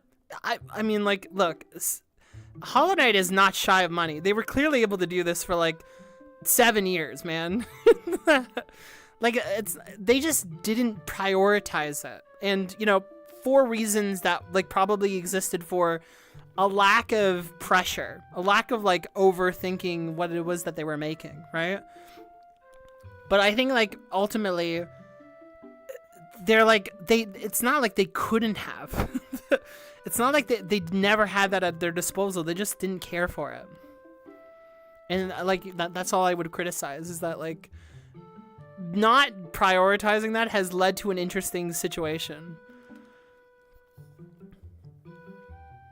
Yeah, but yeah, like again, to emphasize again, it's something that like Team Cherry is like, that is definitely a fairly new thing and fairly new thought. And obviously people are going to be defensive about it because they don't want to see like creators not like be able to release when they want, like the freedom of expression, the freedom of no deadlines. Like, man, I'm so sick of these damn deadlines when it comes to art, man. I hate them. I would love nothing more to have no deadlines, and I definitely do not advocate for it. All I would say is that a heads up would have been nice. That's all. To be fair, I think somewhat of a middle ground of people growing a ton of anticipation during the Nintendo Direct 4 months ago, but I think it would have helped to have Team Cherry do their own thing soon after that. Yeah, that's the thing, is like, look, if they wanted to build anticipation, it definitely wasn't the right move to put it on like a Nintendo Direct slideshow for like 2 seconds. It was very funny. People criticized it, but I think like if you wanted to, you would have had like some WWF like you know, obscure like silhouette shit, you know, like sentimentally, if you really wanted to draw more hype on it, you don't even have to have high production value. All you had to do was just like put in some effort, and you would have done it. But they didn't. They just didn't do that. So that's why, like, again, like, I think it feeds more into the narrative that, like, they didn't overthink it. They just kind of put it out, which, you know, has its benefits for sure. And I'm glad that they like the greatest news to come out of Team Cherry talking about Silksong was the fact that, like, everybody was, like, relatively really happy and, like, enjoying production. They were able to take their time with it. God, like genuinely, I could never be upset about that. Like, holy shit. Please. I wish we had stuff like that. If they did a real trailer during the direct and saying, "Hi guys, it's this year, bye." Yeah, like, yeah. Like genuinely, if they said this year, bye, or like gave like an obscure thing, you know, like you can do so much with marketing, man. They could have done so much, but they just didn't. They just decided not to. My theory for Team Cherry announcing it 2 weeks before is because if it was any longer, they would have started working on it again and pushed back the release date. Ooh, you think that, like, this was like their way to, like, stop overthinking when it's gonna come out? I mean, like, honestly, yeah, like, I think it falls in line with the fact that, like, they just, again, just, like, kind of put it out. But, like, I guess, like, I would say, like, they still could have given them a deadline. Like, they could have had more restraint if they just, like, kind of pushed it back a little bit further. That's all. Yeah, fuck deadlines. My album is coming out after I'm dead. I mean, like, deadlines are, like, fine. Like, if you want to, like, put, like, yourself, like, you have your own New Year's resolution, you know? If you want to have a New Year's resolution, you want to lose weight in, like, a month and stuff like that, like, obviously, like, those deadlines are fine. But the ones that, like, are hampering down on monetary, like, you need to do this, let's crunch, and, like, let's go, like, super hard to the point of, like, your health is on the line.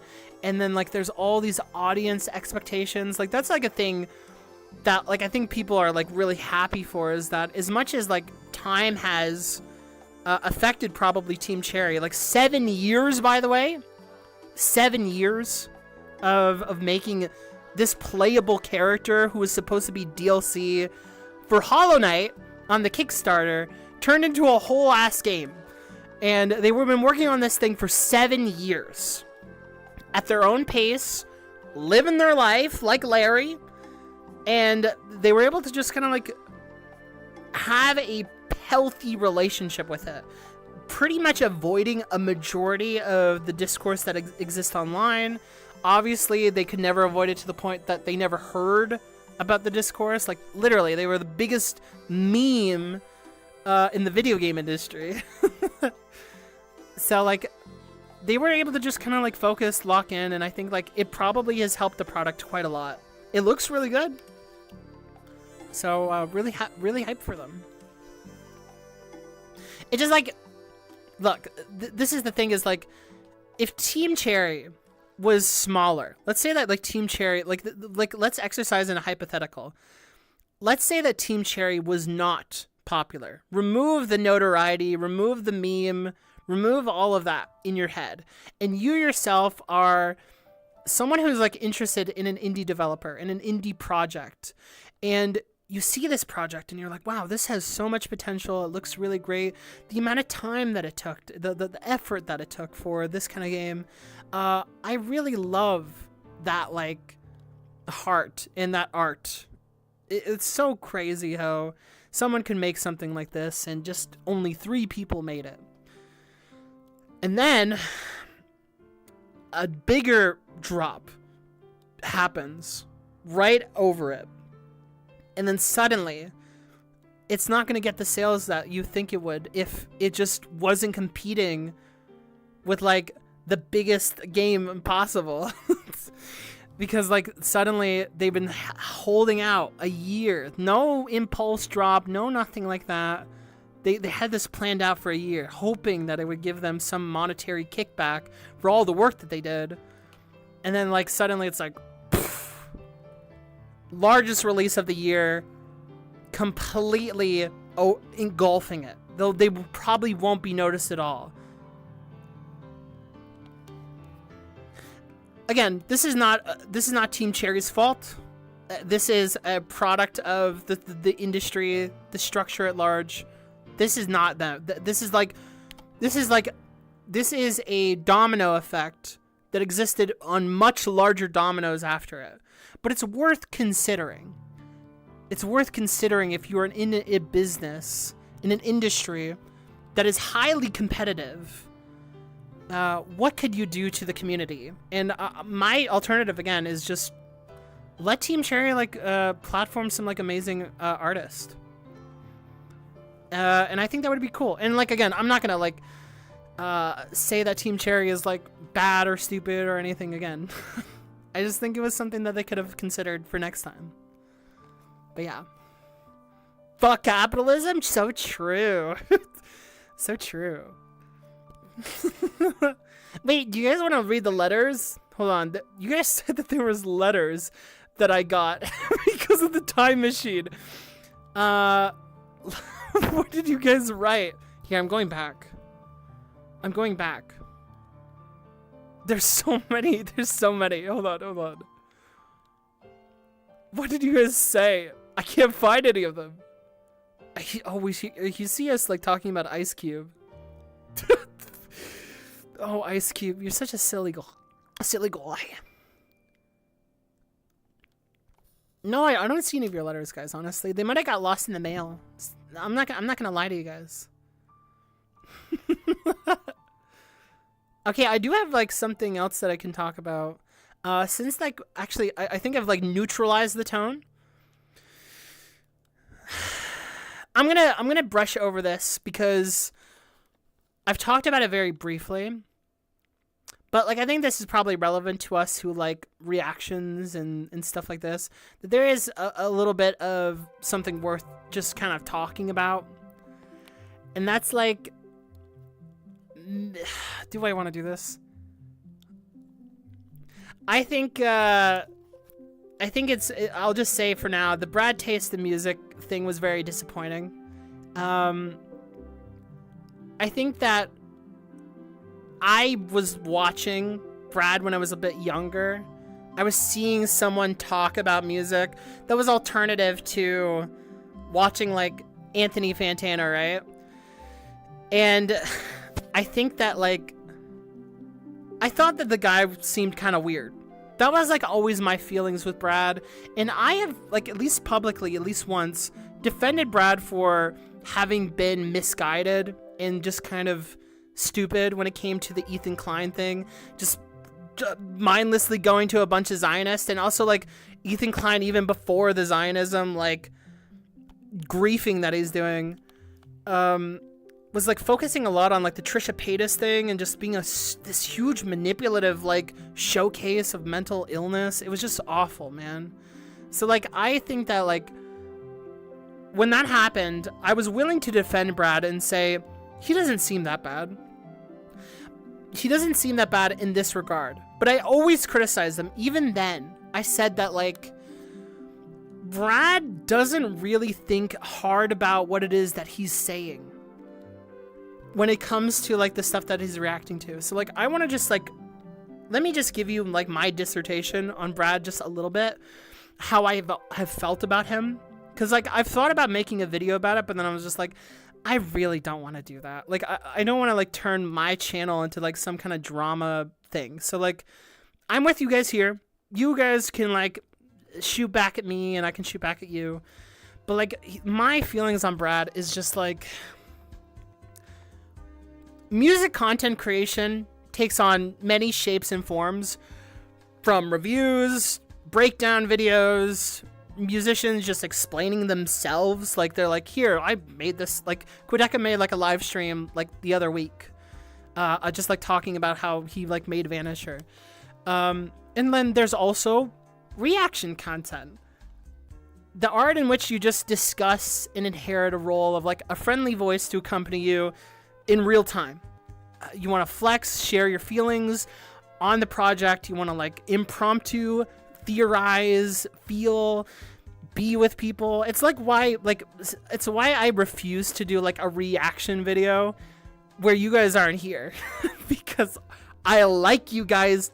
Like, I like being here with you guys. Reacting to myself is totally fine, and I think it helps that I know you guys are there. But I think in reality, I am here to hang out, right? That is like what I serve. You may be critical, very messy about what it is that you're reacting to. It is a first time after all, and it feels need to be maintained in levels of earnestness. If you're going to do a reaction content, you need to be earnest, passionate, open, and for like what it is that you create. You have to be passionate for the history, for the art, passion for it's like even in the sport of music, just people like trying really hard to like do something cool. But you will not really get that kind of honesty with Brad Taste in Music.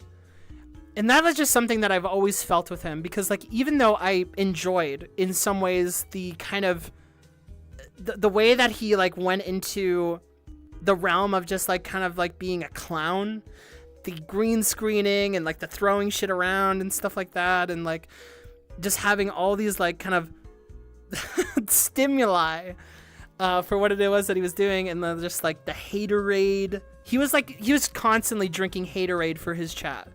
I think that there's some level of like critical thinking, but I think it does change. The thing for me is that there's multiple videos of Brad Taste in Music shitting on, defacing, kind of just being an asshole about musicians' music, and like falling in to meet it on it, like, and failing to like really meet it on its own terms at times. One of the reasons I decided I even wanted to make music content discussing music at all was because of my dissatisfaction with some of Brad's critical thinking skills. Because like for me, there's just like a blatant meanness that it came to the work, and there was a lot of like focus on music being about the like how, oh, this is really good, and wow, this is so much better than everybody else's, and like this is like really like, yeah, this is like hardcore, like a original. And like I just felt like he didn't have that kind of consideration or that even creativeness that I think he should have had. Now, mind you, he still had like fair things worth pointing out. He was like tinkering with things in like his own musical sense, even his jokes. He was kind of like just memeing. He was a memer, right? And like Brad also like did good things. He bullied and outright helped causes, like with the Melanie Martinez situation, in which he like legitimate like abuse occurred. And Brad's like platformed information and dissection of that work, and on the fly in discussion, like discussed things about Melanie that ended up reaching people who were like actually discomforted or by who she actually was. The Ronnie Radke situation, he made a big spectacle out of that, and like that really like brought a lot of light to like how horrible a musician can be. And it was kind of like just like a fun shit fest to go through that material and just be like, hey guys, this is just like really fun, like here, let's poke fun of it, it's so stupid. And then occasionally be like, yeah, this is not too bad. He was trying to be a critic. Like Brad definitely operated as a critic on the fly when it came to his reactions, because like he really took himself seriously like that. But that's like the thing about Brad's like positive contribution to the music scene, was like a lot of the times just being kind of toxic. In reality, like Brad wasn't just like toxic to people like that were just like kind of mean-spirited and awful. He was kind of just toxic to some people in general. He did like try really hard to like consider people being racist to like people who made Japanese music. He was constantly trying to showcase that, like, you know, oh, like, you know, minorities, to say the least, were like making really cool music, and he wanted to platform that. You can see it with especially the most popular releases, the most Fantano core releases possible. He really messed with that stuff, and people like thought it was like a cool contrast that like he could enjoy this but not that. I think some level of earnestness was really cool from Brad in those regards. But I feel like Brad, like, is just, like, again, those comments of, like, this is just so much better than other artists, constantly saying the most basic, bare bones comments possible on how much effort was being put into something to make it special, to make it grand, in regards to anything else by contrast. It always felt cheap, that he wasn't trying hard enough to, like, really get the most out of the project. Like, I feel like, at least, like, one thing that I'm trying to do with my content is that I really would like to bridge the gaps that I have with, like, you know, with, like, comments on the material, like, actually having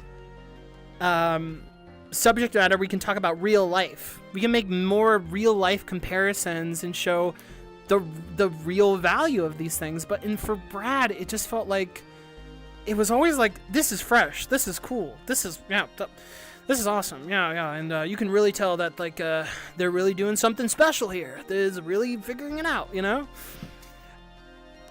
And, like, it's just like, oh, God.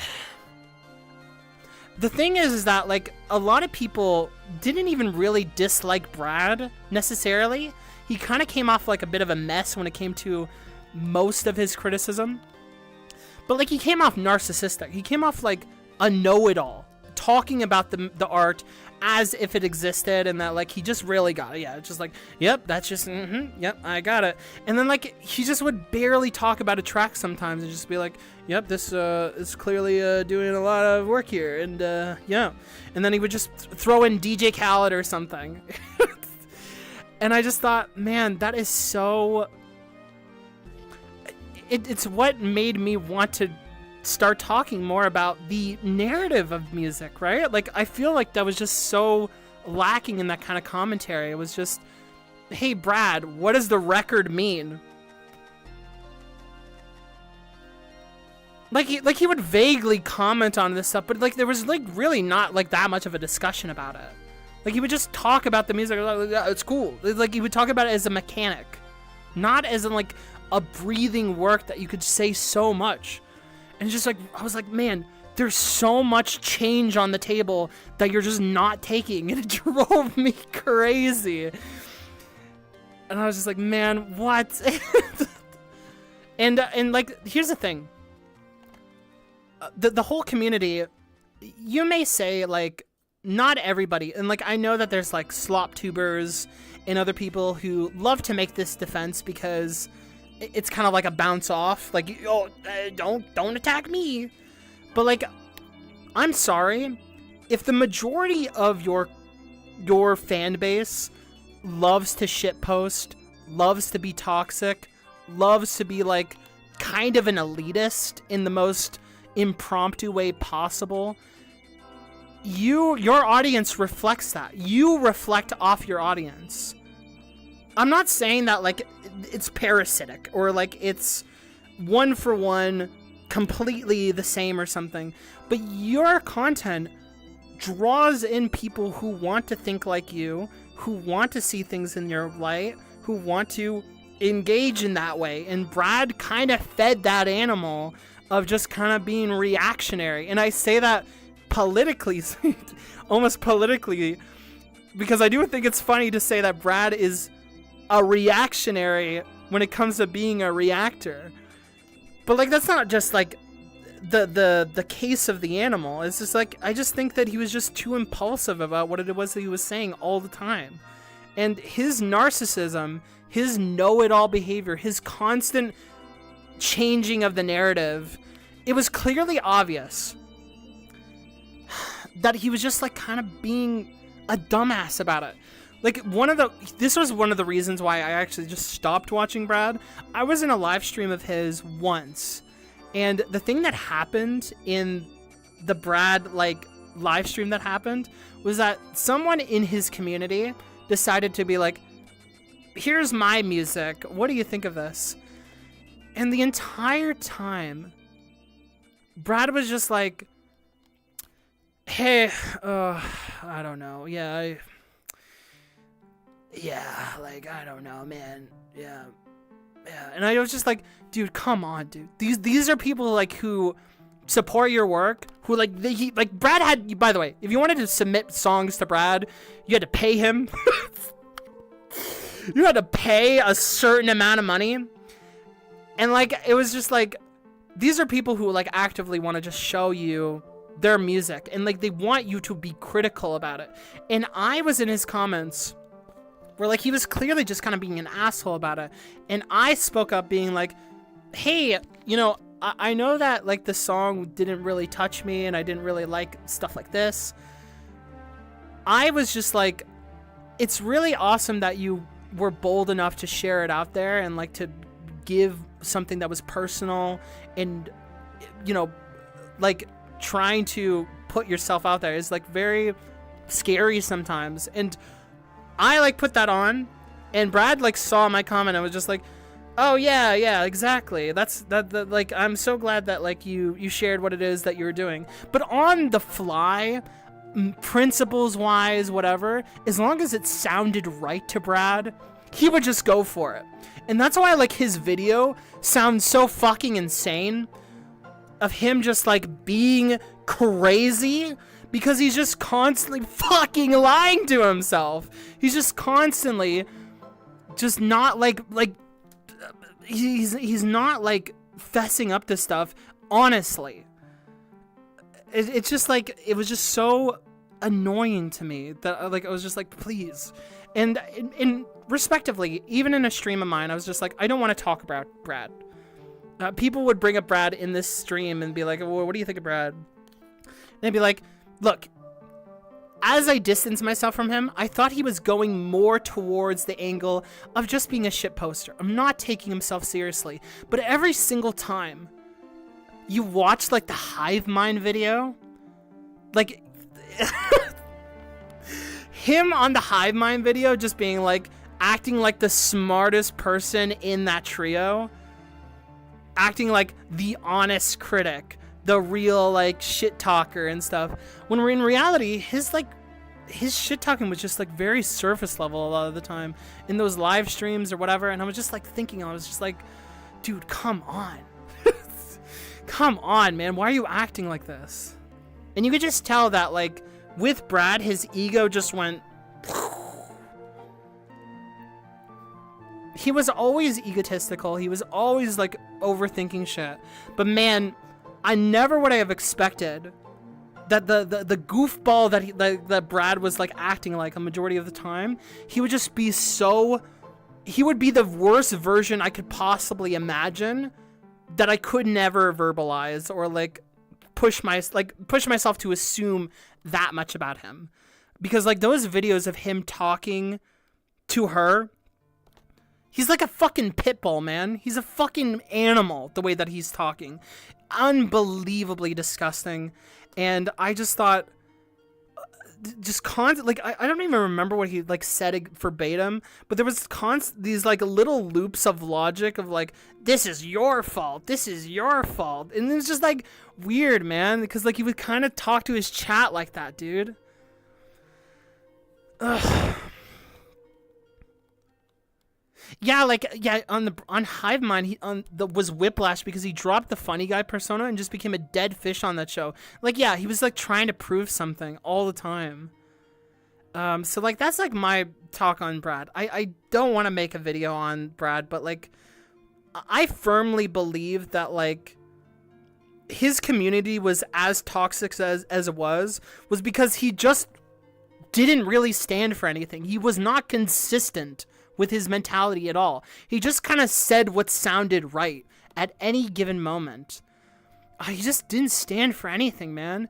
And it clearly shows, even after a year just crashing out, being upset.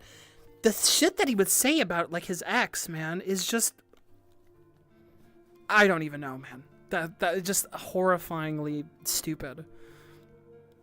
So yeah, I that's like my thoughts on Brad. As a, you know, I want to talk about music. He's not even the most popular reactor out there anymore. I think like Kaisenat is like what, like that kind of reaction content is the most like, oh, what's going on? What's like a regular person's take on these songs? I think it's like there's other people who just react to stuff and it's just like very Twitter based. Like most music content is like either TikTok or Twitter nowadays. And so like Brad's not like one of the most popular reactors out there, but he was one of the most like, I know who that guy is.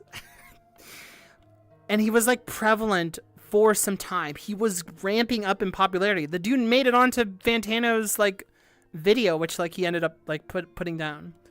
So like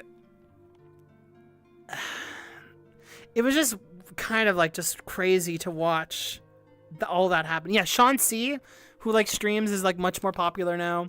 And like Sean C is also just someone who's a lot more thoughtful and earnest.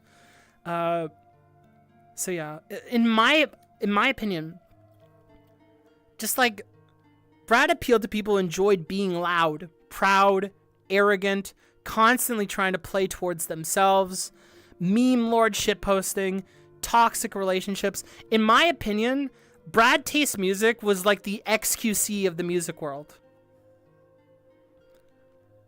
No, he wasn't like screaming like he would all the time, like an XQC or something.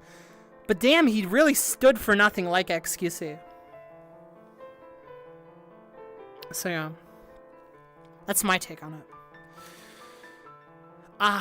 The last addendum I'll say here is that I like, look, I'm being very critical to Brad, but genuinely I really hope that like he gets better. He gets like, I believe in people to change. I believe in people to be happier, and if it's possible, I really hope Brad learns from this. Like instead of all this like fake ass like rehabilitation bullshit and stuff like that, I hope he gets offline and he just stays off there, you know? Because like clearly his relationship to being in the limelight completely like warped his mind in the worst ways possible. Dude was talking like a psycho, man. So yeah, I know that like his last video was like, yeah, I'm very like disappointed and stuff like that. It sounded like he was fessing up to it, but again, like with anything Brad says, I don't know if I can believe it. So there you go. You'll never hear from him online again. Yeah. I really think he should just stay off the internet for the foreseeable future. I really do too, yeah. Also, let me read some of your comments, just so that, because I know you guys have some great input. Like, a lot of you guys are in the music community like I am. The music community is, like, especially in terms of content creators, it's not that big. Like, for some reason, people know who I am, and I feel like I'm nothing. You know, like, but, like, that's just, like, how tight it is, you know? If anyone saw the last video he deleted a few bucks back, he removed it. It was creepy as shit. Read the comments like it was like a Black Mirror episode. Nah, dude, he was talking like an animal, man. The worst thing was like not getting on the worst thing was losing Hive Mind. There was so many. If I could, here, let me see if maybe I can like give you guys some of like my live reactions. Because I was talking to someone about it, and I can, like, kind of surface you some of them. But yeah, hold on. Where was it? Okay. Oh, God. Okay, I can't say this one. Yeah, like, dude, the way that he, like, he screams, "You killed me, get out of my house," is just insane, man. Insane behavior. Like he was just like like the way that he would talk would just be like, "Look at me, I'm important. Like, how you can even look at that? Oh, you're crazy. You never loved me." And like kicking like her out of the house as if like she was just like nobody to begin with. Like total abusive behavior. Like, my money, yeah, take that. You know, just totally insane stuff. Yeah, and then they're being like, "Oh, so many lies, so many lies." God damn it, man. Jesus Christ.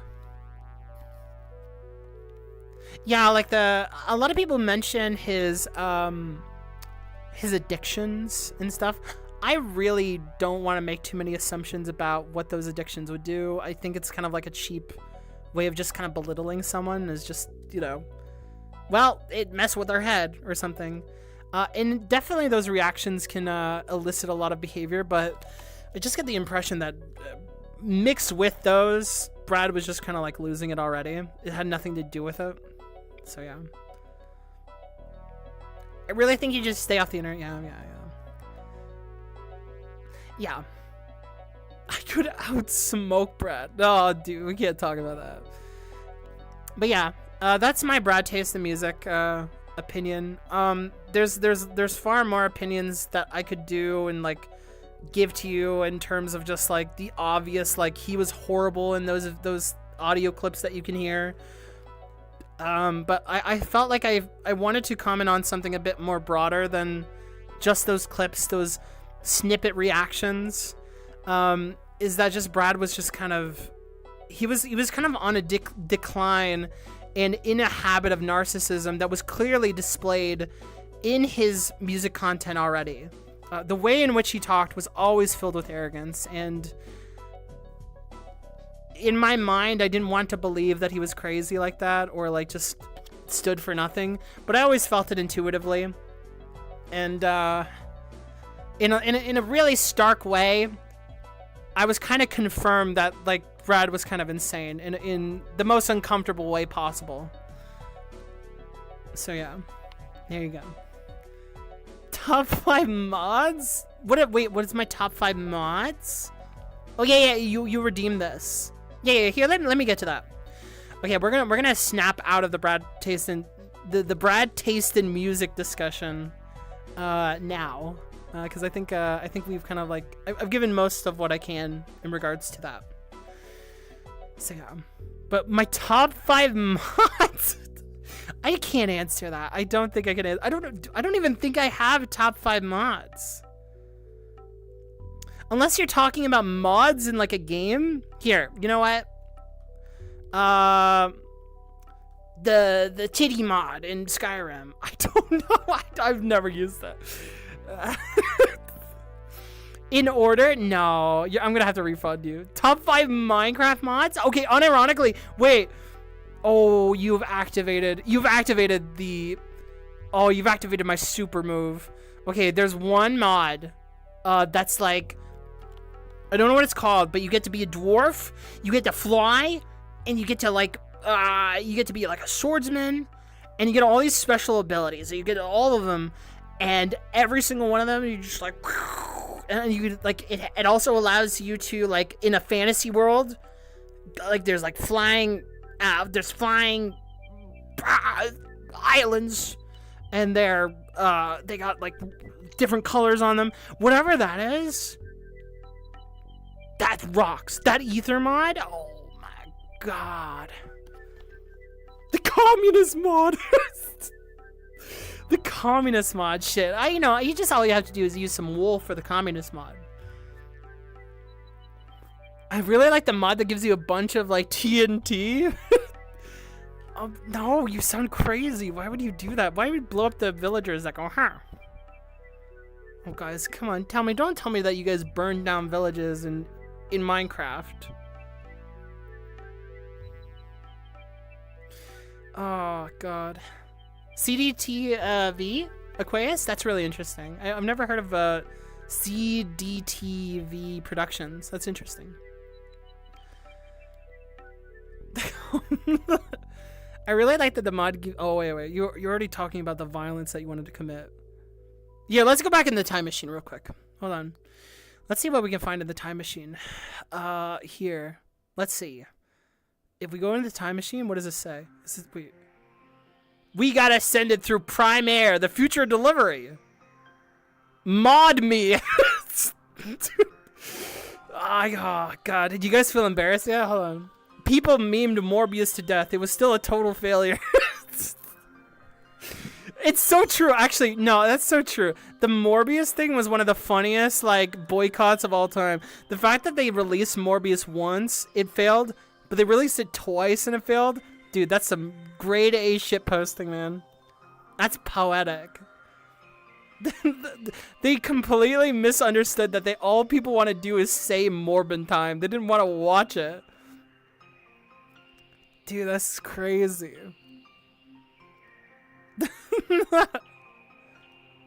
Oh, Ice Cube. Wait, where is these letters that you guys mentioned? Dude, this is crazy actually. Okay, so you guys can't see it. Oh my god. Guys, you can't see this. But there's like every single message before the Ice Cube one is just like a congratulations from Restream. You guys' letters actually got lost in the mail. It changed. What the fuck happened? Oh no. You guys actually, oh no. I'm so sorry. Fuck. Oh. The soundboard? Yeah. Hold on. Alright, let me just come back. You guys are gonna have to make new comments. I'm sorry. The mailbox has been lost. Someone like just took it. It's actually lost media now. It's actually just gone. I'm so sorry. I'm so sorry. Oh, okay. Okay. Wait. But what about the Etho gay porn video? Dude, I would put that on stream. I would put on the Etho Kane gay porn video if like I knew what Twitch would do. Because I think Twitch would actually just ban me. Like, I think I can say the word, I can say that phrase, but I don't think I can show it on stream. Oh. My letter. Oh, wait, guys, we got a letter in the mail. Hold on. You know, well, did you guys ever watch Blue's Clues? Where they're like, we got a letter. I wonder who it's from. And then they grab it and then he goes, okay, here. Letter time. All right. You guys are like basically the letter home. This is like POV letter. My letter from dearest Hugz. I take my shirt off and all the hosts stop breathing. I gotta close this letter down. Hold on. Where's the lighter?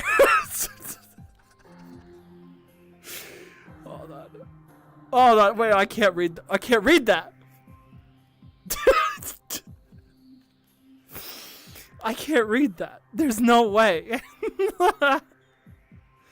Oh, God. Hello, Rose. Hello, Rose. Nice to see you. I hope you're doing well. Big fan, Rose. Is that the video?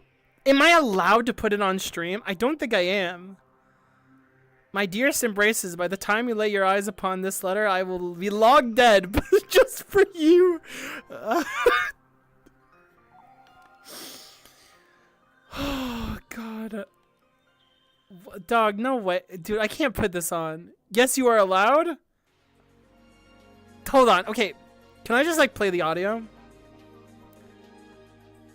Well, no, there's no actual gay prawn in it, but, like, she just kind of talks about it. Like, am I allowed to, like, have her just, like, explicit detail?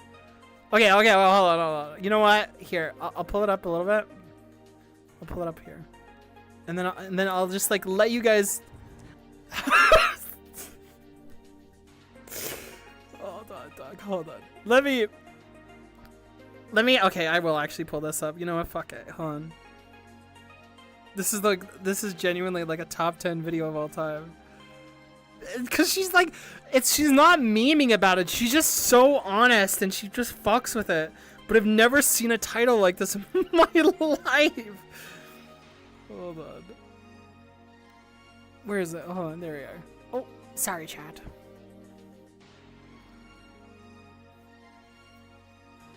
Here, check this out. I hope this works.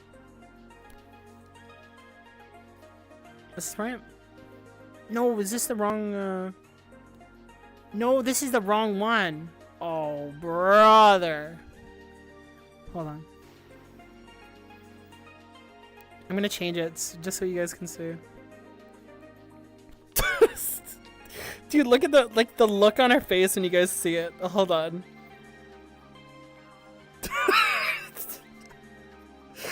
Dog, look. She's so hyped. Oh, she's so hyped. Holy shit, dog. Oh, dog, here, look. I'm gonna like close this music real quick. Dude, check the fuck. Hello very much. My name is Hayden Anadonia, and today I'm going to be rating my favorite types of gay porn. So the first best type of gay porn that I personally enjoy is 2010s, Yeah? Tumblr.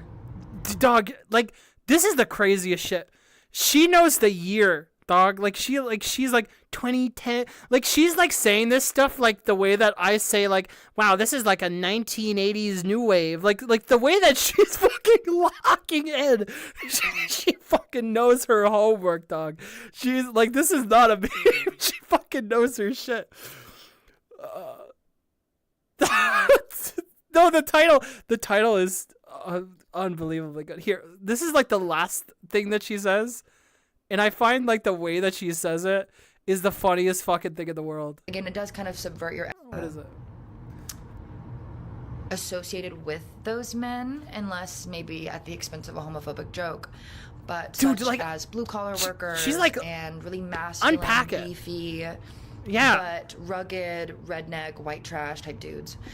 And they're always like wrestling in mud or whatever, but then it's pornographic.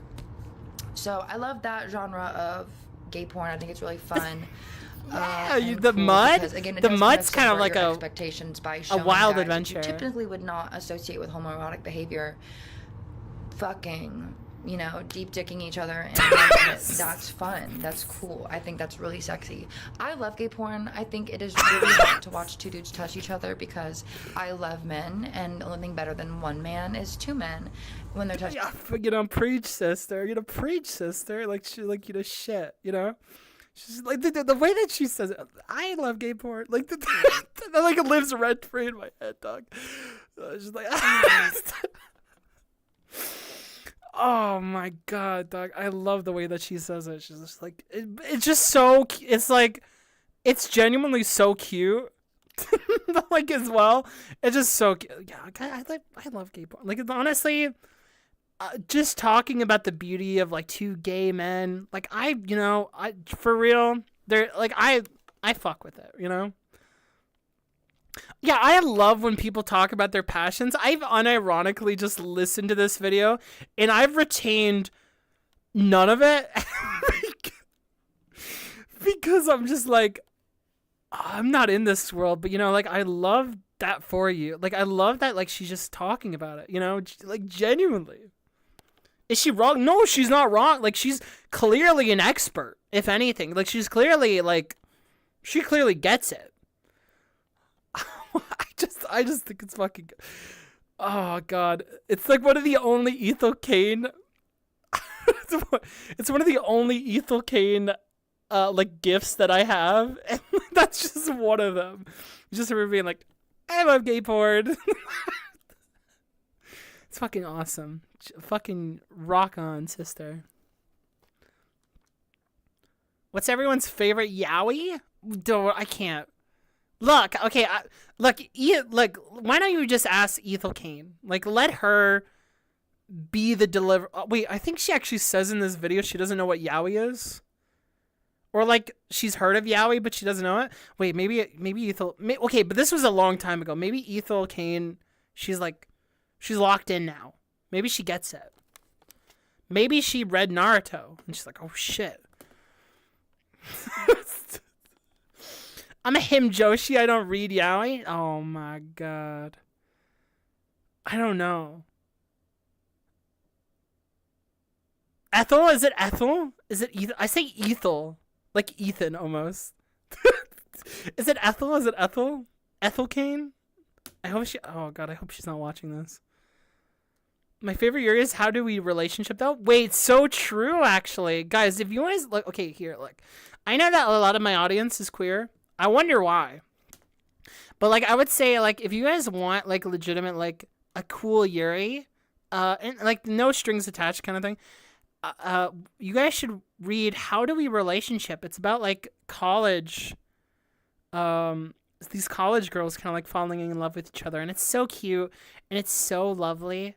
I love the art style for it. There is these really hashtag relatable ways that they kind of just discover that they're gay, because like there's a lot of like stories where it can be just like it just kind of turns on like immediately and they're just like, oh, I'm gay now, or it's like a lot of resistance, but like they kind of get to like that resistance part while they are about to date, and it's like right at the start. It's like it's super messy, but it's also like that messiness of like, I should date a girl, I can't date a girl. It's just really cool. It's so touching.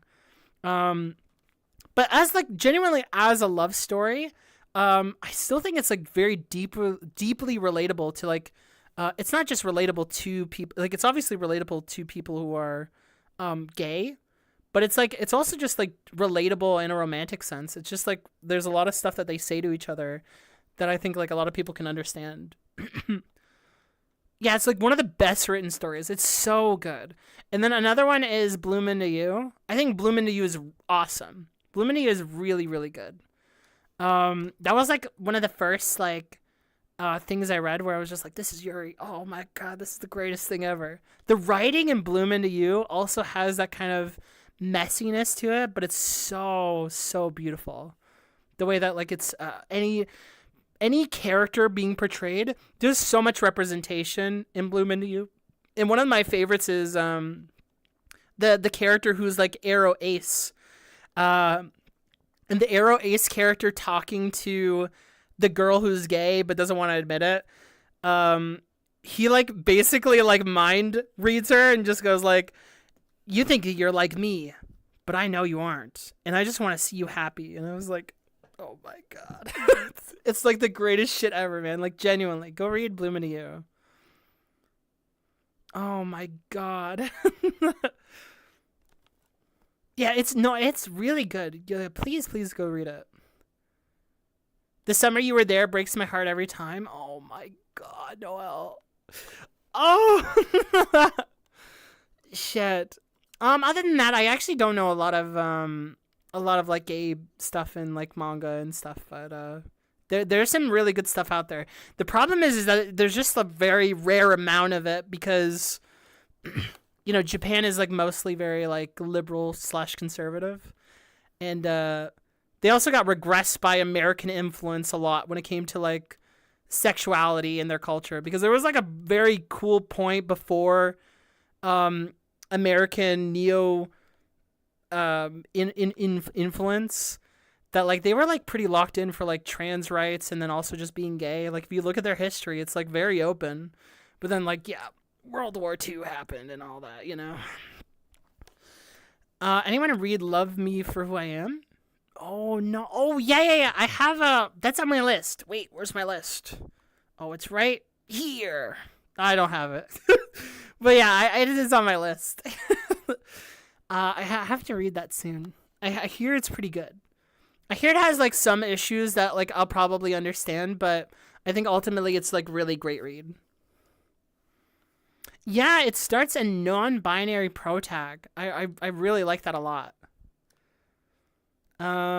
Wait, there's no music playing. Can we just like listen to Ethel talk actually? Yeah, Even in lesser cases, it was more focused on building a personality, and it was fleshing out the character that you were watching. So, you know, I personally don't like porn unless there is some semblance of personality to the people that you're watching. Otherwise, that's, you know, yeah, that's true. You know, like literally Ethel Kane is saying, I watch porn for the story. You know, shit, all right? Like that, you know, fair enough, right? Like they want to be immersed in that literature. Like she's a real girly girl like that. Feels like the most Yuri non-binary stories that get like adapted are like comedy slice of life, which is nice, but I feel studios are still like on eggshells. Yeah, for sure. Like I think that like, those are like safe picks when it comes to representation, where like it's not so serious that like it's gonna like advocate for the thing. Like, you know, for all my JoJo's fans out here, one thing that maybe some of you know is that there's like an interview of Araki talking about Part 5 when the anime came out, and he's like talking to an interviewer who like just says like, he's like talking about like, he's like, Araki's like, I just wanted to draw beautiful men, you know, I wanted to make men very beautiful and I really like them. And then like for some fucking reason the interviewer was just like, oh well, there's beautiful women, right? And he's like, oh yeah, that's fine, yeah. As if like he's trying to like check to make sure that he's not gay or something, like as if like that would be a problem. Just being like, oh, but you do like he like basically he basically asked him that like in the same way that like Alex Jones was talking to Kanye about like the outfits. Be like, yeah, you don't actually mean like that though, right? It's so fucking cringe, man. But like it's like representative of like how Japan is, where they're just like still like they're just still like a little bit behind right now in terms of like being okay with people being gay. And like I don't think that like Japan can't break it. It's just like there's still a lot of work that they need to do in terms of that. One Piece unironically has great representation for trans people. It also has terrible representation for trans people.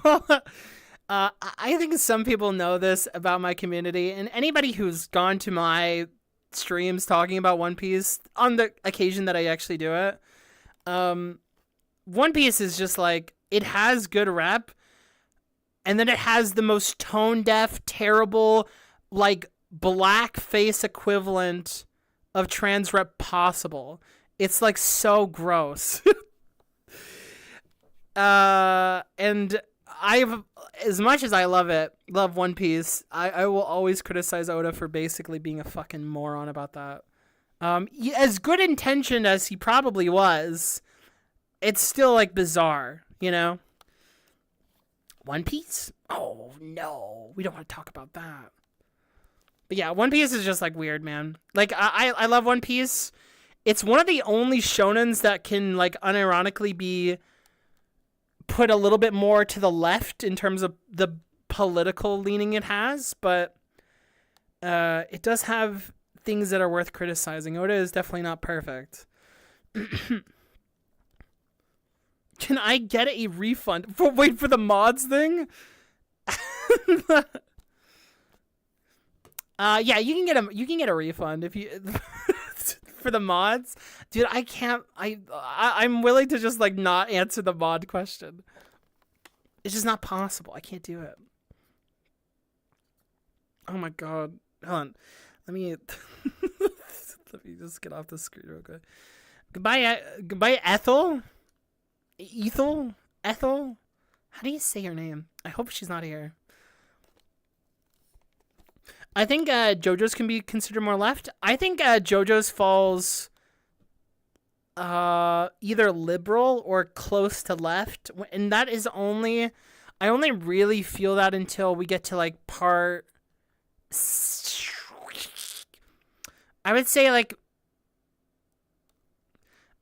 maybe part 7, and I hear part 8 is like really great, but I think it's like probably like somewhere around there. Like JoJo's is like progressive in certain ways, and it's definitely anti-establishment of very prominent things that you probably should be, but I don't know if it's exactly leftist either.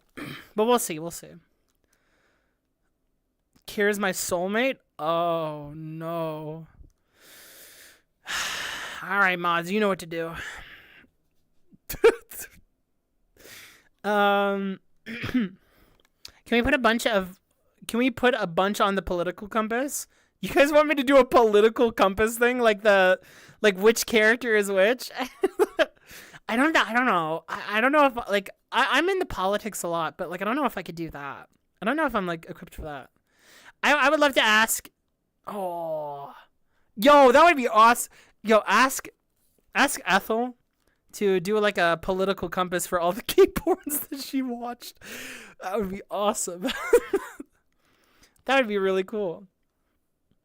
Hey, Frank and Mike. Frank and Mike? Is Frank and Mike present at the same time right now? Hey, I'm not usually able to catch streams. How are you doing today? I'm doing very well. Thank you for asking. I hope you are well as well. Anime political compass. Isn't there like the ball thing? Do you guys know what the ball political compass thing is? It's like the political ball, whatever it's called. I don't remember. Gorillas in Fortnite. Here, I'll tell you this, that Luffy is definitely a leftist. Luffy is just like far, like at least left or like far left. Alright? Naruto is a liberal. And Ichigo is a conservative. That's about it. They're look here, you guys go take that and run with it. Also, I'll say this for people who think that like I'm doing bites at like these. Hunter x Hunter is also liberal, and that's like my favorite story ever. Where is Goku? Oh shit, where is Goku? I think Goku's probably like conservative. I think. Where is Gon and Killua? I would say liberal. I'd say Gon and Killua are liberals. They don't, but they're also like babies. They don't have so much of a political compass really defined quite yet. Also, part 9 is also incredibly woke. Dude, I'm telling you, I loved part 7 because if that was like when Araki like broke the chains of like more explicit subject matter. Like if you read part 7, actually I don't want to spoil part 7 for some of you people, but I'll tell you right now, part 7's pretty damn woke. At least in certain aspects. Again, I'm not willing to say that like it's like leftist or anything, but like I think like part 7 is just like super. It has a lot of political things it wants to say. And then like part 8, I like right out the gate, I read like the first 7 chapters of part 8. It's already very explicit in what it's trying to say as well. So I have a feeling I love part 8 the most. Would you be robophobic? Why'd you ask that? What do you mean robophobic? Did I express robot phobic tendencies? I don't think so. Okay, well, if I answer the question, am I robophobic? No. I don't think, no. I don't know. Probably not. Do you hate, what the? Is this a slur? Just kidding. Do you hate clankers? What are you talking about? Clankers? She hates clank. What is clankers? Is this a ligma? Wait, what is this? It's a robot slur. What the fuck? Don't make me say a robot slur. What are you talking about? Oh, that's such a gross word. Dog, it sounds like something that would be in Borderlands. Why is it called that? Wirebackas. Oh my. Oh no. This is bad. It weirds me out, not gonna lie. Like, why people want to cosplay being a racist so bad. Yeah, I don't know if I really want to, like. I don't really know if I want to, like, even participate, like, in that way, Strom. I kind of feel the exact same way. You're not a robot, don't say it. I won't. Look, I won't. This is all on you guys, alright? You guys were the ones who said it. You're cooked when the AI revolution comes up, all because of this chat? Hell no, dog. Here, look, if everything's on an algorithm, and everything's like the AI, like just finding information, they're gonna look up Hugz, and they're gonna find AI opinion on Hugz, okay? Here's my AI opinion. Don't kill me.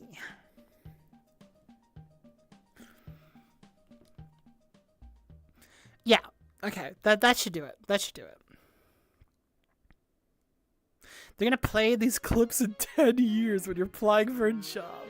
Nah, dog, I'm not gonna apply. Nah, dude, they're not gonna get me on that, Frank and Mike. They're gonna give me a job because of this. They're gonna be like, you stood up. All right, it's all good. Yeah, like that's exactly it. That's exactly it, Spider. It's just like there's something about it that feels weird. I'm cooked way before you. I hate AI. I do not hate AI, but like that is a very messy subject, and like there's like legitimate reasons to hate it, especially in the way that it's kind of unethically zapping resources and just for the most random capitalist expressions and bullshit, and it's just like accelerating, you know, global warming. I think that's like a pretty horrible thing, but like the tech in conceptuality is not necessarily a problem. If we just like, if we made technology and then like we sort of vetted for better alternatives, that wouldn't be a problem, like China. Because like China has been doing that, but America does not care. America does not care about like what sort of pollution they're putting out into the world. They haven't cared about that in forever, so. Yeah, exactly, Moss. The profit motive, turning art exploitation machine. Look, like honestly, like the thing that happens with every new technological thing, and this happened with the industrial complex, was that it also started the proletariat movement, right? Of people, like, cause like there's this point, right, where people's jobs were to do, like, to put labor into things. They would be hired in a feudal system. But then technology became on a rise as like things were going, and with capitalism in mind, a lot of people lost their jobs in that industrial complex. People weren't like just making work easier. Like technology wasn't making work easier. It was actively replacing people because, well, we don't need to keep paying these people. We can just like get rid of them. The people were being disposed of as if they were nothing. And that is, again, a really terrible exploitation of technology being used, right?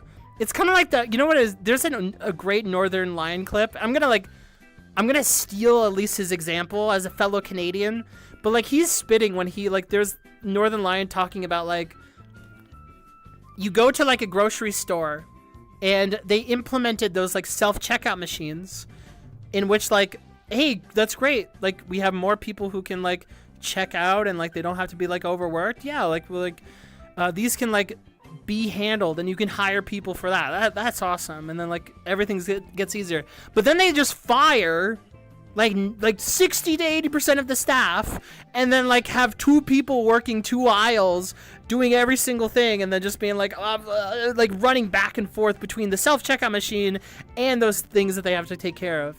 And so like that's like really the issue, is like it's not really like the issue of the technology itself. It's not like the tools are not causing the issue. But it's 100% how the tools are being made, what they're using with the tools, and how they decide to react to those tools. Art is the same way in which like it's stealing people's art in a capitalist society where people use that to survive. And then 2, they are replacing artists now. When in reality, it's just like you should have done it to make the work easier. Have like those artists work on this shit.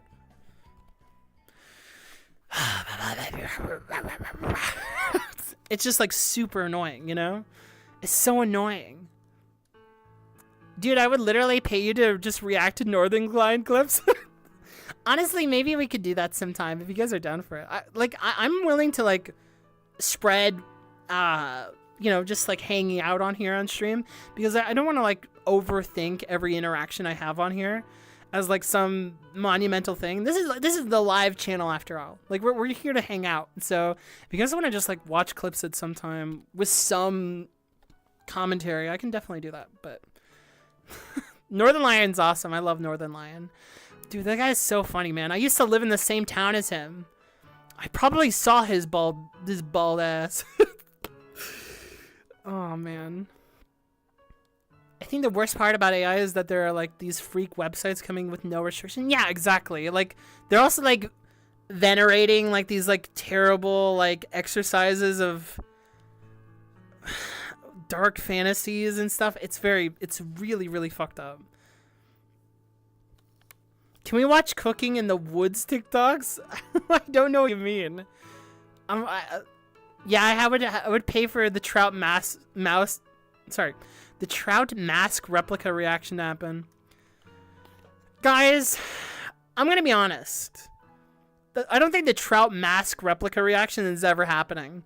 Because, like, I remember very clearly talking to everybody in chat and being like, hey, if you wanna support for a trout mask replica, all you have to do is donate for this thing that I think I might hate. And literally everyone was like, cool, yeah. And no one did it. If anything, any subs or whatever has gone to just completely different things. Anything but trout mask replica. Oh my god, dude. It's so funny. Do you like Bjork? Says Luke Shu. I do love Bjork. I really like Bjork. If you're ever curious about any of the things I've listened to, you can go to my album of the year if you want. But yeah, I've listened to every Bjork project except the debut, which is like very formative Icelandic history, right? That was like one of the reasons why what's her name? Decided to like get like picked up as a record. Gosh, I forgot her name, but like, yeah, she's also Icelandic, and they're definitely trying to like replay what Bjork was able to do as a kid, like you reusing her songs. That's crazy.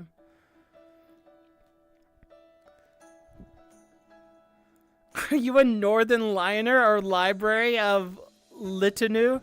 Oh my gosh. Yeah, honestly, I'm both. Honestly, I'm both. The library is so baller though. Shout out to the library. I hope they're doing very well. They seem like such a wholesome person. I guess that's like the stakes of being a Northern Line fan. Also,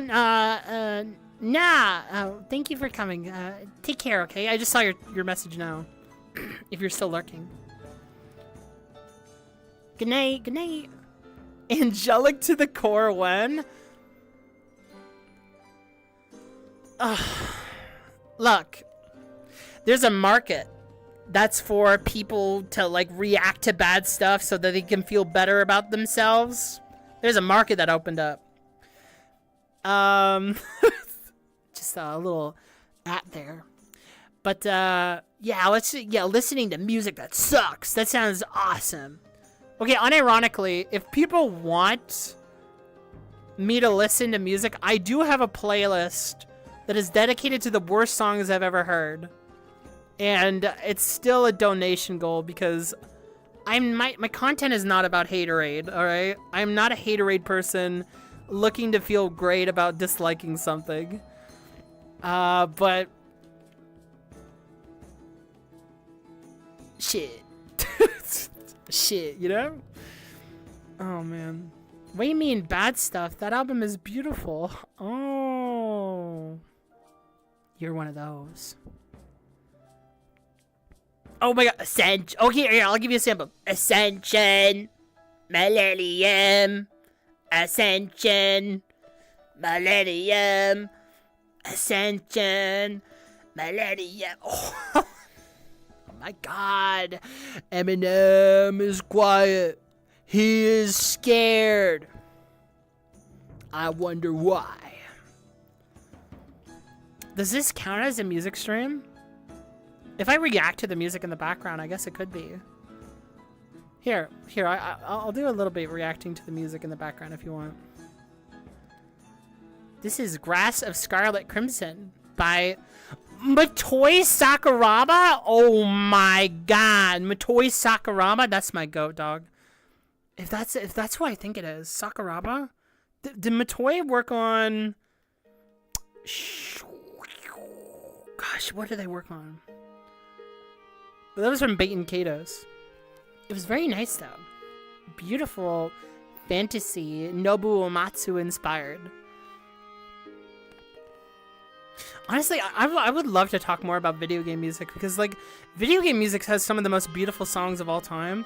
Also, like, compositionally, like, because, like, there's a lot of songs that we listen to on stream that, in terms of, like, technicalities, in terms of, like, the technicalities of comp, of, like, notes and the music sheet aspect, they don't really go that far because they're not, like, intended for that. They're intended for listening or vibes or whatever, and like storytelling of their own right.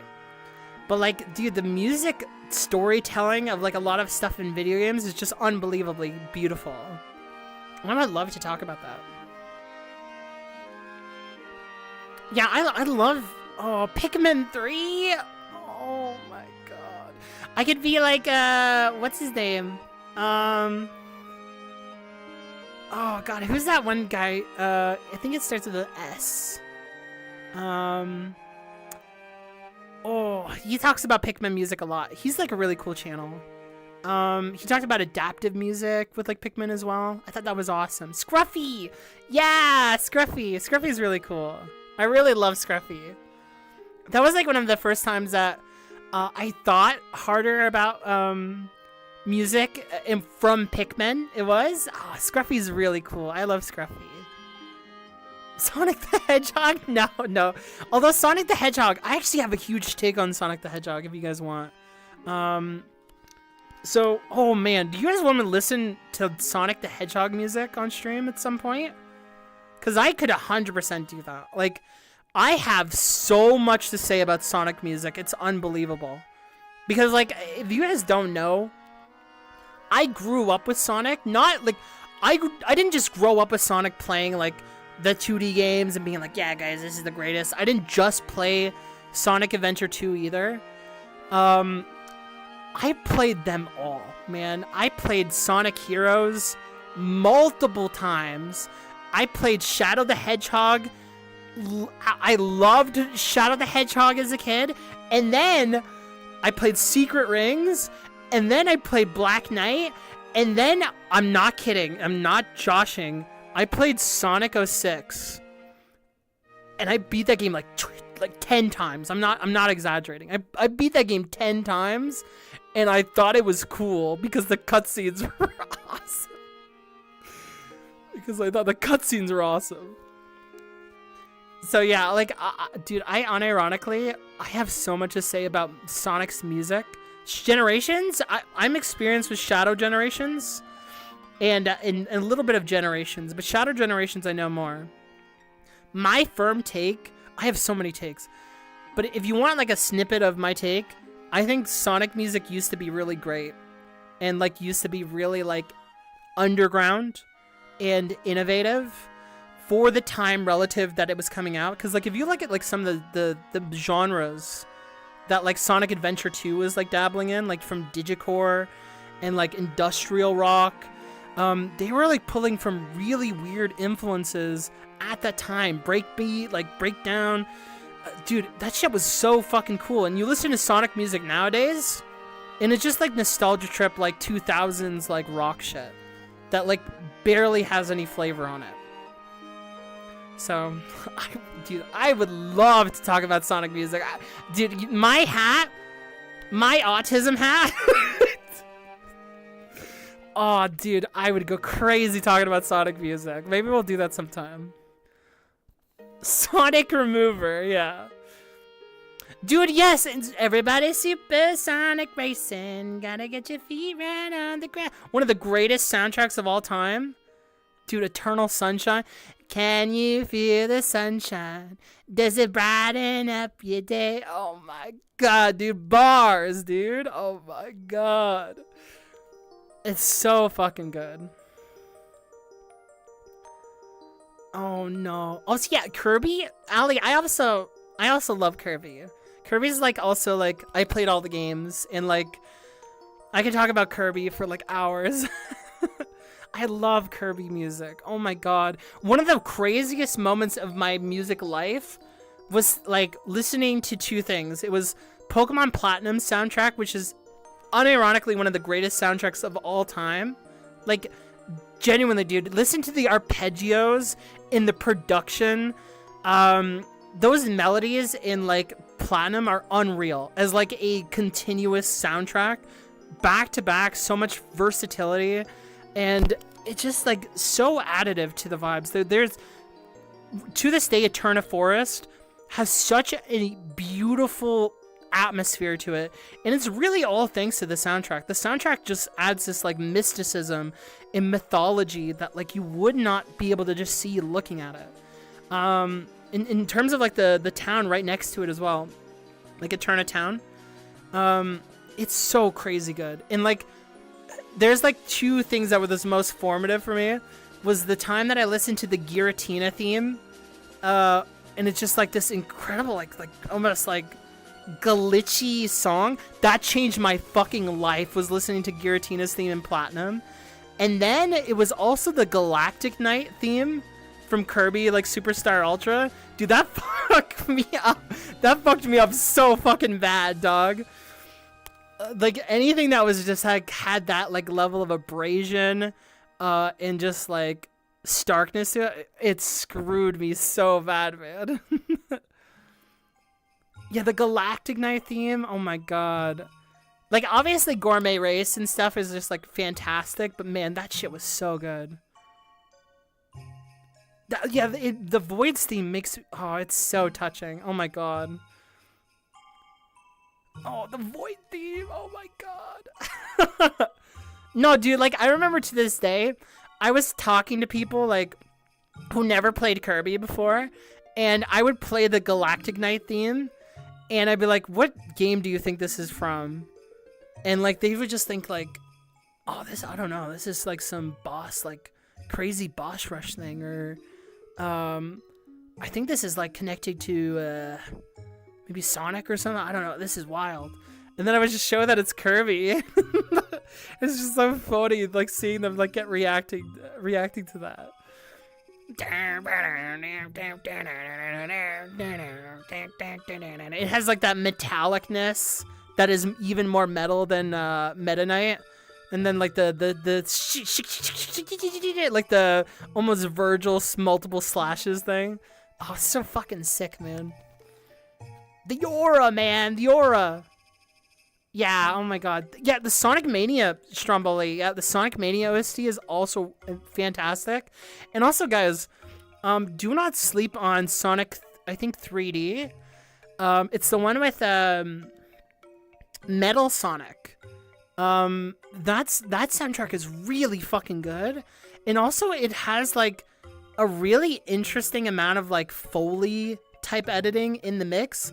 Like there's like cheering, there's like people saying shit. There's like this really cool like amount of like dynamics and atmosphere that they put into it.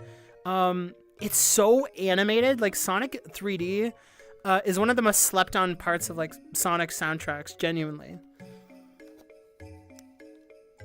Two Planets Approach the Roche Limit is a crazy name. Yeah, that is true, yeah. Did I ever play Jet Set Radio? Yeah. Jet Set Radio. Audio, jump. Audio, jump. One. And then that was too soft. The record scratch shit, man. The heavy sampling.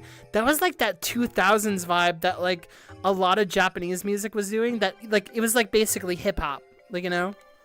And it was the same with like The World Ends With You, like trying to introduce like the underground scene. Like there was like a weird fascination with underground Shibuya in the 2000s for Japan. Like a lot of their media takes from that. Like even think of like Persona 3.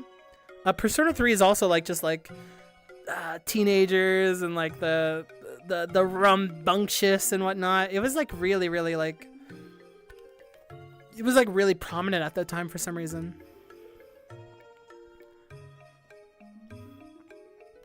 Yeah, Tweewee is great. I played Tweewee this year, and I love Tweewee. Like oh my gosh. I remember saying this, and you guys could laugh at me for it, but I remember like talking about like my favorite like settings in fiction, and I remember being like, oh guys, I think Shibuya is one of my favorites, and everyone fucking laughed at me.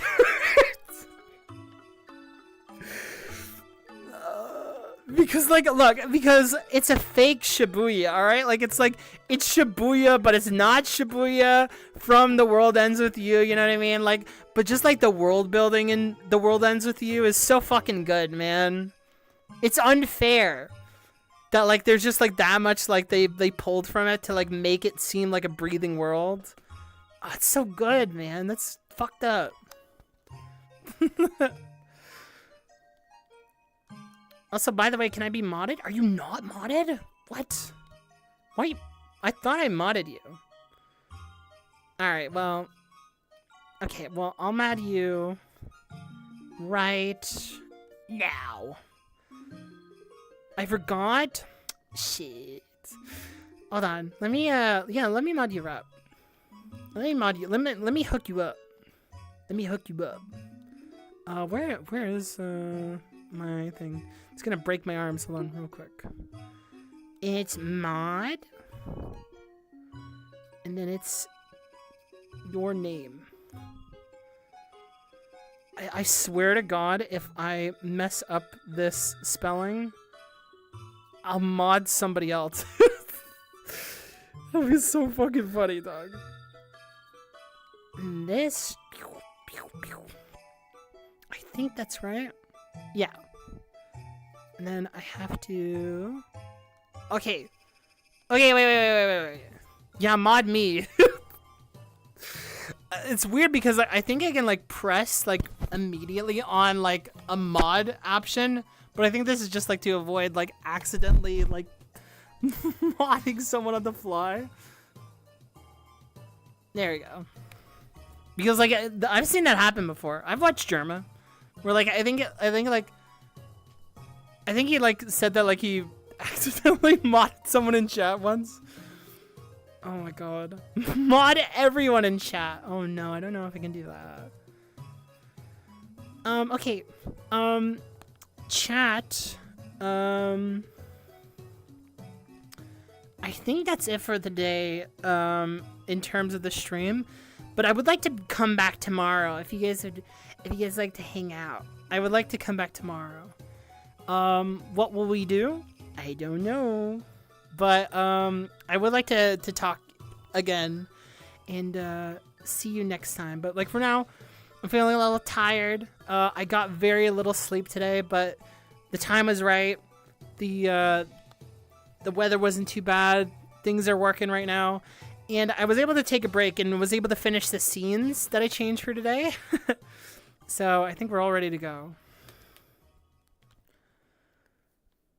You talked about Sonic, but I was about to say that you have the Sonicism? What do you mean I have the Sonicism? What do you mean?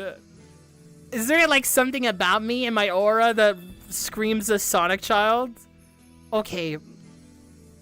What is it? I'm not that much of a Sonic child. Okay. Like, okay, what about me screams Sonic, alright? Okay, what is it? Peter modded. Yeah, I just did that. You're such a Sonic artist. What do you mean? Unbelievably so? Oh, this is stupid, dog. Are you kidding me? On what ground? Sonic's cool. Alright? Like Sonic just goes... It does that. Okay, like that's the coolest shit ever. Fuck, maybe you're right. Shit. Okay. Alright, well, okay, have a good night, everybody. Thanks for hanging out. Legitimately, it was really fun talking about, like, some of the things that's going on. But we'll be back again. So, I'll see you next time, alright? It's in the eyes? What? No. What? Is it? No, this is periwinkle. That's not even blue. Whatever. Alright, bye chat. I hope you take care. See you later, and remember to brush your teeth. If you want to join the Discord, you can. We hang out there.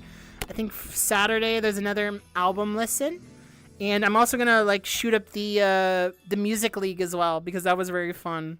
I thought the last one was really successful and cool. So that'll be next time. Yeah, you can follow me on Blue Sky, whatever. I'm around. If you just like search my name, like Hugz Online or Hugz Live, I'll be around. Links are in the description. And I'll read all your letters later. Shoot up the music league. Oh, I gotta go. Bye guys. Take care. See you later. And thank you all so much for the support. Be back again. Bye bye. Bye. Wow. Thank goodness that's over. You know what I'm saying? Whoa, my camera's on. Oh no, you heard about the files. Alright, bye guys. See ya.